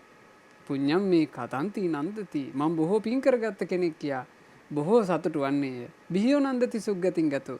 සුගතියේ උපන් කල්හි ගොඩක් සතුටු වන්නේ. එහෙමයි ස්වාමී. බුදුරජාණන් සීමත් අදාලා. ඊළඟට පින ගැන තව භාග්‍යතුන් වහන්සේ විස්තර කරනවා. චිරප්ප වාසින් පුරිසන් දූරතෝ සොත්ති මා ගතං. දුරරටක සේවා කරපු කෙනෙක් එහෙ සුවසේ සේවා කරලා යලි මවුරට එනකොට ඥාති මිත්තා සුහජ්ජාච අභිනන්දන්ති ආගතං. ඥාතින් මිත්‍රයෙන් හිතවතුන් එයාව සතුටින් පිළිගන්න පෙරට යන්නාසේ. තතේව කතපුඤ්ඤම් පියස්මා ලෝකා පරංගතං. එසේ පින් කරපු තැනැත්තා මෙලොව අත්හැර පරලොව යන කල්ලි පුඤ්ඤානි පතිගන්හන්තු පියං ඥාති වාගතං. පින තමයි කියනවා ප්‍රේමනාප ඥාතියෙක් වගේ තමාව පිළිගන්න එන්නේ. මේ බුදුරජාණන් වහන්සේ වදාළ දේ. එහෙමයි ස්වාමී. ඊනකට බුදුරජාණන් වහන්සේ තව වදාළ මහත්තයා. පුඤ්ඤංචේ පුරිසෝ කෛරා තේද පුනප්පුන. යමෙක් පින් කළොත් එහෙම ඒ පින් කරපු තැනත්තා යලි යලිත් පිනම කරගන්න ඕන. තම්මි චන්දං කෛරාත. පිනට ගොඩාක් ආස කරන්න ඕන. සුකෝ පුඤ්ඤස්සුච්චෝ පින යනු සැපේටම කියන නමයි. එතකොට බුදුරජාණන් වහන්සේ මේ විදිහට පින වර්ණනා කළා. ඒ පින වර්ණනා කරන්න හේතුව මහත්තයා අපේ මේ අනපේක්ෂිත ජීවිතේ අපි කොයි වෙලාවෙ මෙලොව අත්හැර පරලෝ යනවාද කියලා අපි දන්නේ. අනපේක්ෂිතයි ඒක.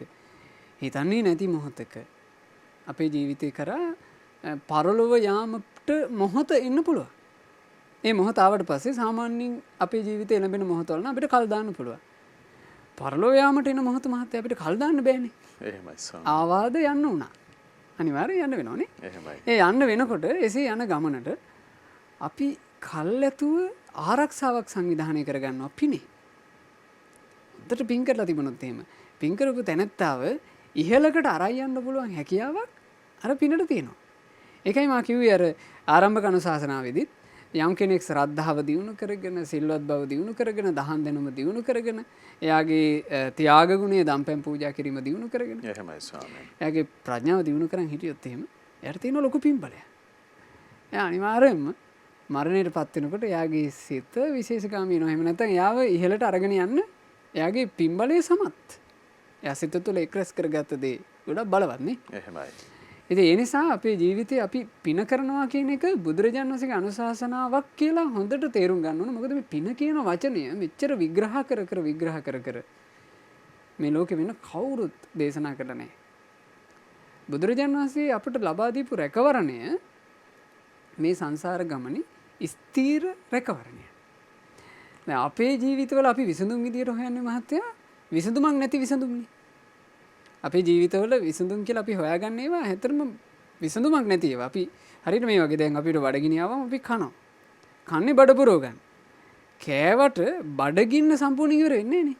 ආයෙ බඩගිනි වෙනවා. එහෙමයි ස්වාමී. අපි පිපාසය ආවම බොනවා. වතුර බිව්වට පස්සේ ඒ වෙලාවට පිපාසය සංසිඳනවා. නමුත් මහත්තයා තිබහගෙන ඉවර වෙන්නේ නැහනේ. ආයෙ පිපාසෙනවා. අපේ ජීවිතවල අපි සාමාන්‍ය පිළියම් විදියට යොදාගන්නවා මෙහිමමයිනේ. ලෙඩක් ආව බෙහෙත් ගන්නවා හොඳ වෙනවා. ආයෙ ලෙඩ නොවී ඉන්නවද? ආයෙ ලෙඩ වෙනවා. මේක තමයි අපේ ජීවිත කතාවේ අපි හොයන හැම පිළියමක්ම. හැම පිළියමක්ම මෙහෙමයි. බුදුරජාණන් වහන්සේ මේක නෙමෙයි හොයාගත්තේ. බුදුරජාණන් වහන්සේ පටිච්චසමුප්පාද ක්‍රියාවලිය සම්පූර්ණයෙන් අඳුනගත්තා. අඳුනගෙන මේක සම්පූර්ණයෙන්ම ලියන හැටි බුදුරජාණන් වහන්සේ අවබෝධ කළේ. දැන් සාමාන්‍ය මිනිස්සු ජීවිතේ ප්‍රශ්න ආවම ප්‍රශ්න ඉස්සරහා ප්‍රශ්නේ උහුල ගන්න බැරුව අවසානයේ තීරණයක් ගන්නවා මහත්තයා. මම මේ ජීවිතය අතහරිනවා. මම මැරෙනවා. එහෙම නැද්ද? විසඳුමක් කියලා හිතනවා මේ මිනිස්සයා මැරෙන එක. මැරෙන්නේ ඇයි ජීවිතේ එපා වෙලා. ජීවිතේ එපා වෙලා යා මැරිච්ච ගමන් මහත්තයා සියදි විහානි කරගත්ත ගමන් එයාට ආයෙ ලැබෙන්නේ මොකද්ද? ආයෙ ජීවිතය. එයා ප්‍රශ්නේ ඉවරයි කියලා හිතුවට ඉවර නෑ. ඉතින් මෙහෙම පටලැවිල්ලක බුදුරජාණන් වහන්සේ තමයි මේ පටලැවිල්ල ලෙස්සේ. ඒ පටිච්චසමුප්පාදය අවබෝධ කරගෙන. නැත්තම් අපි අඳුරේම ස්වාමීනි. නැත්තම් අපි අඳුනකමයි. අබුද්ධෝත්පාද කාලය කියලා කියන්නේ සම්පූර්ණයෙන් අන්ධකාර කාලයක්. ඒ නිසානේ බුදුරජාණන් වහන්සේ නමකගේ පහළවීම ගැන දේශනාවේ තියෙන්නේ මහතෝ චක්කුස පහතු භාවෝ මහත් ඇසක පහළවීමයි මහතෝ ආලෝකස්ස පහතු භාවෝ මහත් ආලෝකික පහළවීමයි මහතෝ ඕභාසස්ස පහතු භාවෝ මහතෝ එළියක පහළවීමයි. මේ අඳුර දුරු වෙන්නේ බුදු කෙනෙක්ගේ පහළවීමෙන්. බුදුරජාණන් වහන්සේ අපිට ස්ථීර විසඳුම දීලා තියෙනවා. නමුත් ස්ථීර විසඳුම අපි හිතන තරම් වේගෙන් සඵල කරන්න පුළුවන් එක නෙවෙයි. ඒ ස්ථීර විසඳුම ඒ ධර්ම අවබෝධය අපි හිතන වේගයකට අපි මේ බලාපොරොත්තු වෙන වේගයකට අපි ආස කරන වේගයකට ලැබෙන්නේ. අපිට මේ මනුස්ස ජීවිතේට එනකොට අපිට තියෙන පුංචි ආයුෂයක්. අපි මේ බුදුබණ පද අහගෙන ඉද්දීම දැන් ධම්සභා මණ්ඩපයේ ආරම්භ වුණා. දැන් අපි හෝරා දෙකකට ආසන්න කාලයක් ගත කරලා. එහෙමයි. මහත්තයා මේ ගත වෙච්ච කාලේ ආය අදින්නද? ආයෙ මේක අපිට ගන්න බෑ. මේක ඉවරයි. එහෙමයි. ඉවර වෙවි අපිට ඉන්න තියෙන කාලේ අවසන් වෙනවනේ. ඒ කාලේ අවසන් වෙනකොට අපි වේගෙන් මරණය කරා ලං වෙනවා. ධර්ම අවබෝධ කළත් මරණය කරා ලං වෙනවා. ධර්ම අවබෝධ නොකළත් මරණය කරා ලං වෙනවා. බැරි වෙලාවත් ධර්ම අවබෝධ කරන්න පෙර අපට මරණය ආවොත් එහෙම මරණයෙන් පස්සේ අපි ජීවිතේට තියෙන රැකවරණය මොකද්ද? අන්න ඒ රැකවරණය තමයි පින. එහෙමයි. අපි ඒ නිසා ධර්ම අවබෝධය ඉලක්ක කරගන්න ඕන. හැබැයි හොඳට පින් කරගන්න ඕන. ඒකට දැන් ප්‍රමාදයි කියලා අපි හිතන්න හොඳ නැහැ. අපිට මේ මොහොත අපි මහත්තයා ප්‍රායෝගිකව අපේ ජීවිතේ හොඳට තේරුම් අරගත යුතු එක අපිට හදන්න පුළුවන් එකම එක තැනයි තියෙන්නේ. ඒ තමයි මේ මොහොත. අපිට අතීතේ හදන්න බෑ. අතීතේ අවසන් වුණා. එහෙමයි. අපි අනාගතේ හැදෙනවා කියලා අපි හිතමු ඉලක්කය තියාගන්නවා කියලා. ඒ අනාගතේ එන්න කලින් අපිට මැරෙන්න වෙන්න පුළුවන්. එහෙමයි. ඒ නිසා අනාගතේට එහෙම එකක් තියාගෙන ඉන්න ඕනෙත් නැහැ. අපි කරන්න ඕනේ දැන්. මේ දැන් හදන්න පටන් ගන්න එක.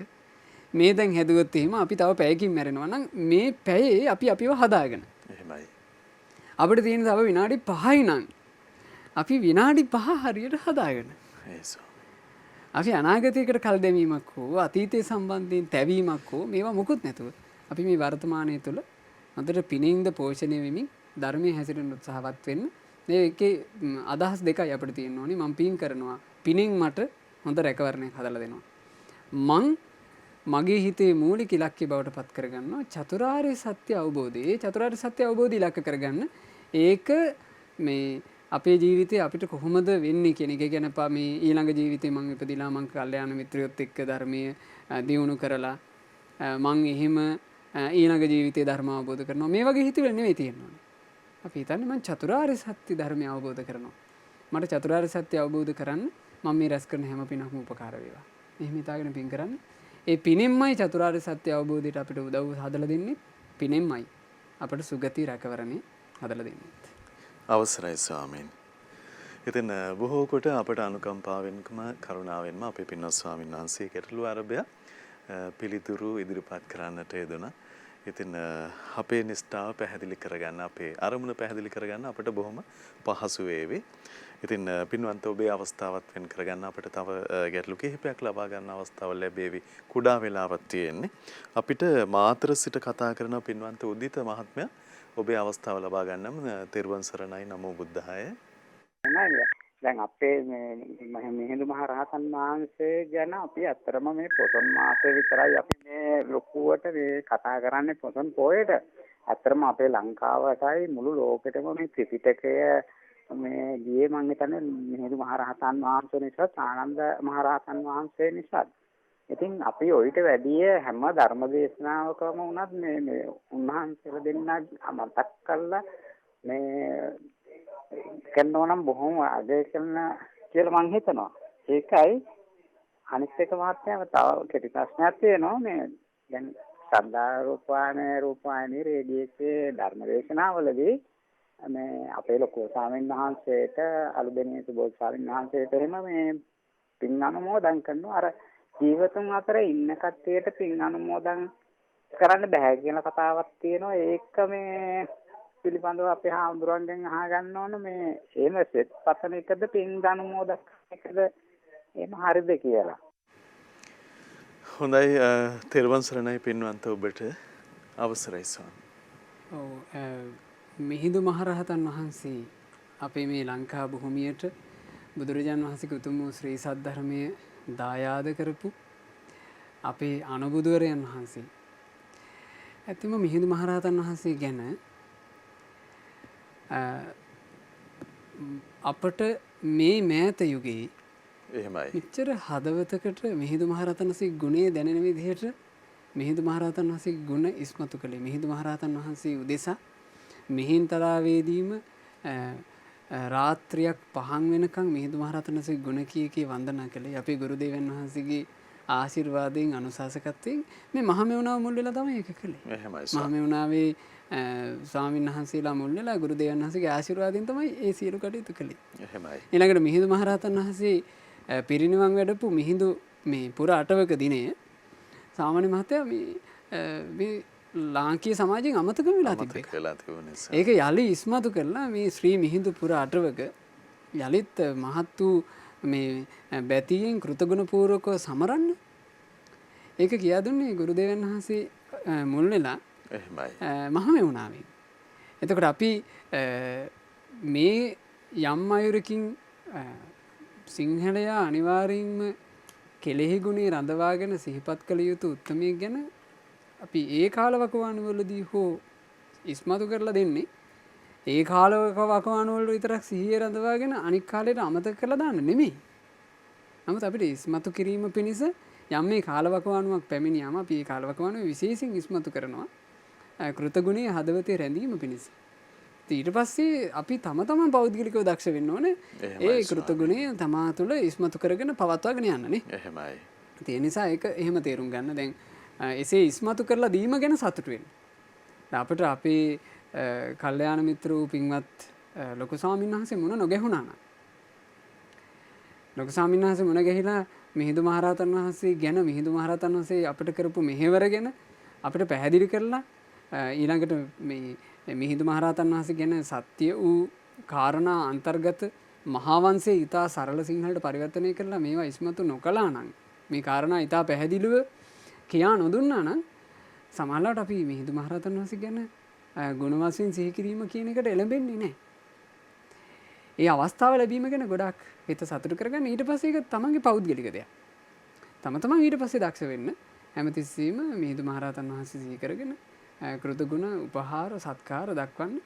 දැන් අපේ අසපු භූමිවල මිහිඳු මහරහතන් වහන්සේගේ පිළිම වහන්සේලා නිර්මාණය වෙලා තියෙනවා. ඒ පිළිම වහන්සේලා උදෙසා අපි නිරන්තරයෙන් වන්දනාමාන කරනවා, නිරන්තරයෙන් පහන් දැල්වනවා, නිරන්තරයෙන් පුද පූජා කරනවා.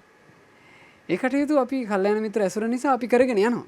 ඉතින් අපි සදහැවත් පින්වතුන්ලාටත් ඒ කලින් කලට මේක සිහියේ නගන්නේ ඒක ඒ කාලේදී මතක් කරගෙන ආය අමතක කරන්න නෙමෙයි. එහෙමයි ස්වාමී. ඒක දිගටම තමන්ගේ ජීවිතේ පවත්වාගෙන යෑම පිණිස.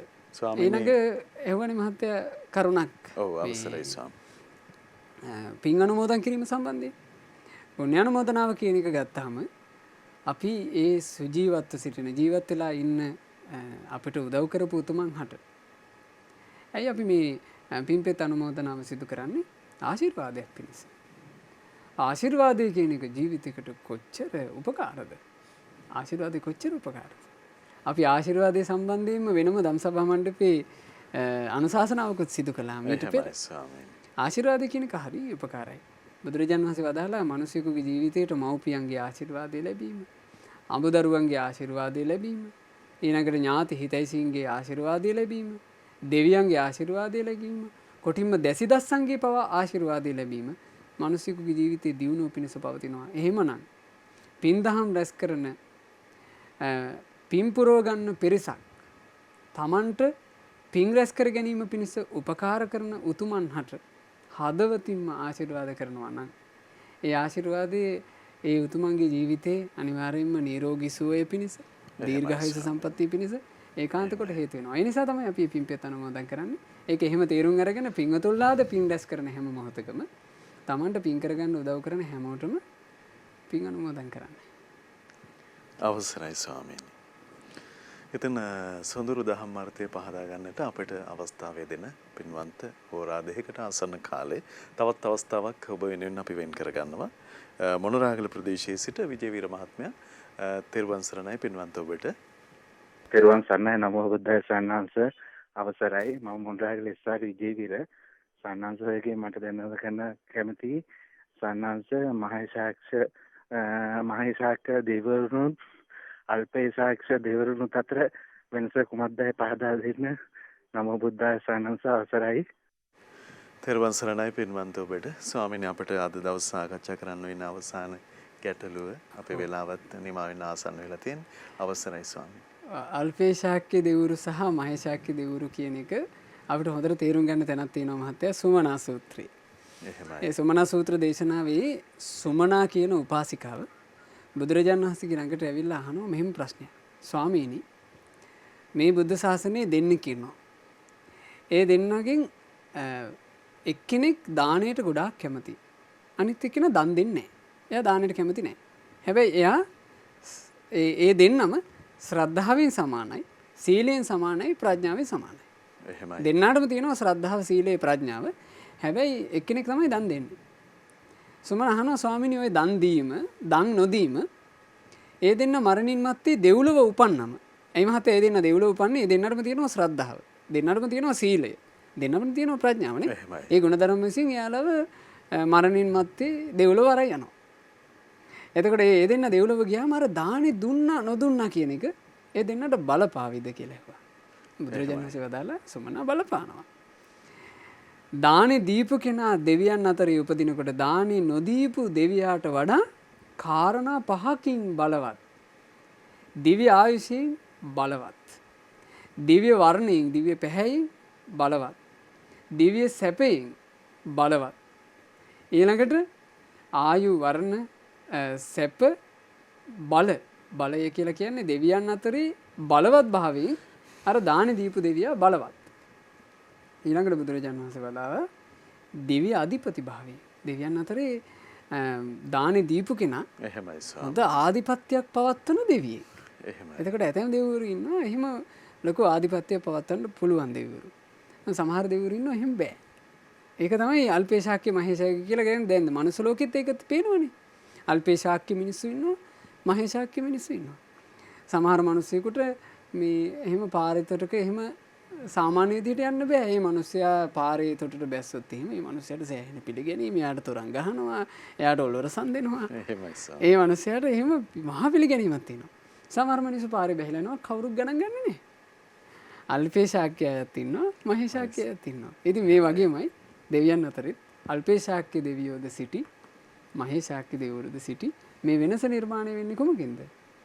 මේ වෙනස නිර්මාණය වෙන්නේ පිනේ. විශේෂයෙන් අල්පේශාක්‍ය භාවය සහ මහේශාක්‍ය භාවය නිර්මාණය ගැන බුදුරජාණන් වහන්සේ වදාළා. මේ ලෝකේ ජීවත් වෙනකොට මිනිස්සු ගරු කළ යුත්තාට ගරු කරනවාද? පිදිය යුත්තාව පුදනවාද? ආන්නේ බඳු උපදින ජීවිතවල මහේශාක්‍ය වී උපදිනවා. යමෙක් ගරු කළ යුත්තාට ගරු කරන්නේ නැද්ද? පිදිය යුත්තා පුදන්නේ නැද්ද? ආන්නේ බඳු උපදින ජීවිතවල අල්පේශාක්‍ය වෙලා උපදිනවා. ඒ නිසා ඒක එහෙම තේරුම් ගන්න. අවසරයි ස්වාමීනි. ඉතින් ශ්‍රී සද්ධර්මයෙන් සත්‍ය මොනතරම් නිවැරදිව නිරවුල් වෙනවද? නිශ්චයට පැමිණෙන්න පුළුවන්ද? නිෂ්ඨාවට ඔබත් මමත් මොනතරම් වාසනාවන්තද කියන කරුණ අපි පසක් කරන අවස්ථාව. ඉතින් හෝරා දෙකම නිමාවටපත් වුණා. ගරුතර මහා සංඝරත්නය ගෞරවයෙන් වන්දනමාන කොටගෙන අපි පුණ්‍යානුමෝදනාව පිණිස ආරාධනා කරගනිමු. අවසරයි ස්වාමීනි. අද දවසේ මේ ධම්සභා මණ්ඩපයේ සජීව විකාශය වෙනුවෙන් පින්වතුනි දායකත්වය දරනු ලැබුවේ ජූනි මාසේ 19 අද දවසේ උපන්දිනයේ යෙදුණු පින්වත් මොවින් කුලතිලක මහත්මයා.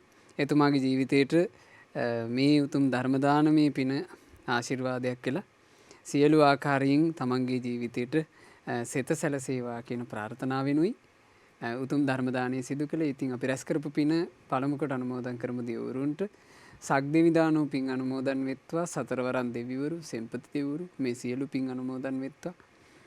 ලංකා භූමිය සුරකින සුමන සමන් දෙවියන් ඇතුළු කොට සියලු දෙවි දේවතාවුන් වහන්සේලාද පින් අනුමෝදන් වෙත්වා. විශේෂයෙන් අපගේ ඉෂ්ඨකාමී වූ හිතකාමී වූ සියලු දෙවියෝ පින් අනුමෝදන් වෙත්වා.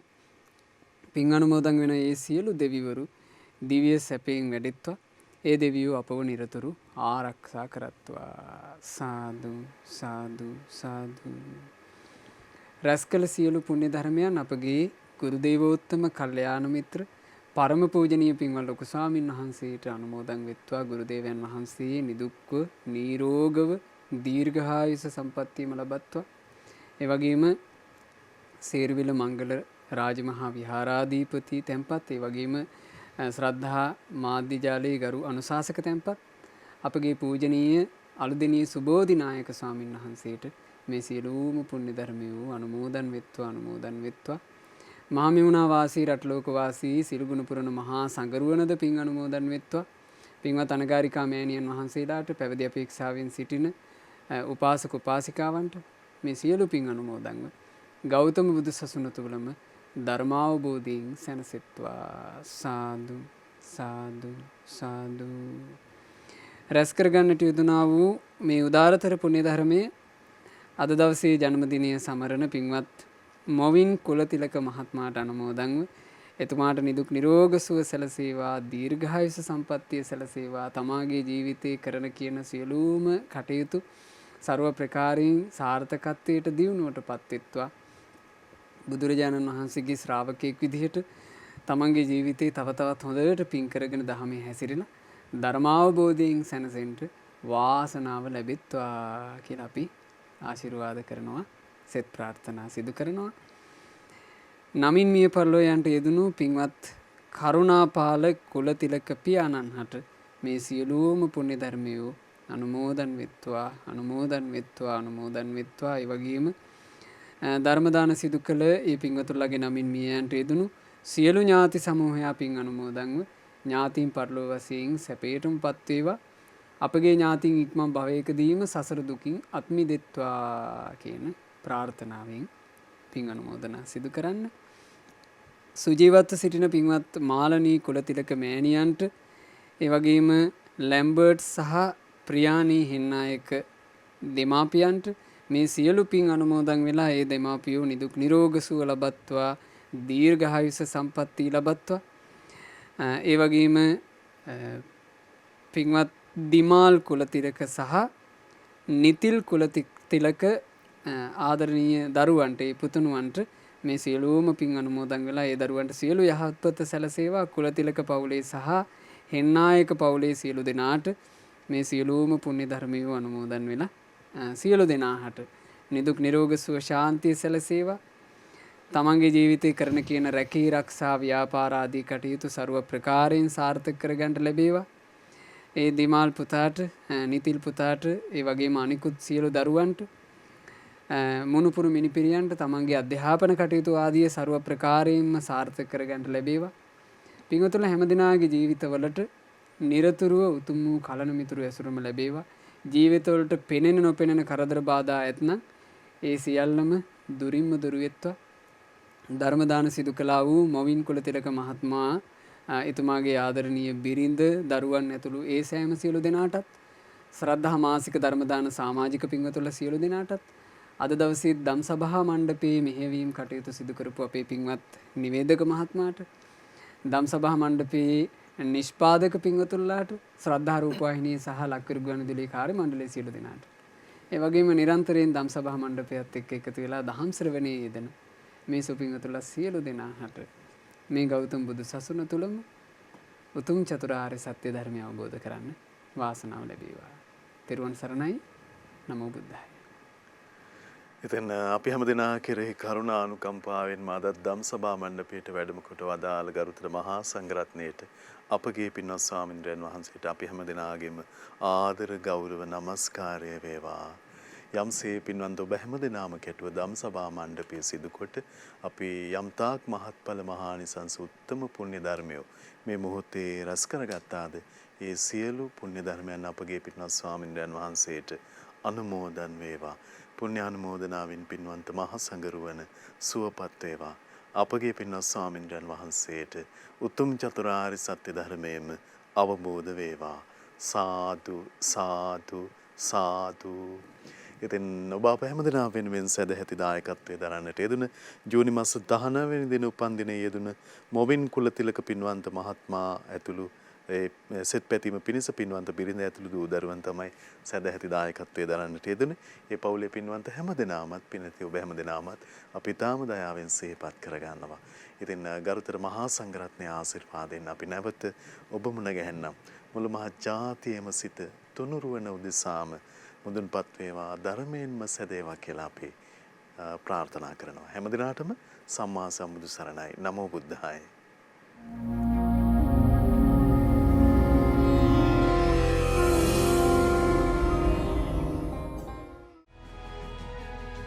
මෙවැනි වටිනා ධර්මදේශනා නැරඹීමට ශ්‍රද්ධා YouTube චැනලය සබස්ක්‍රයිබ් කර සීනුව ලකුණ ඔබන්න.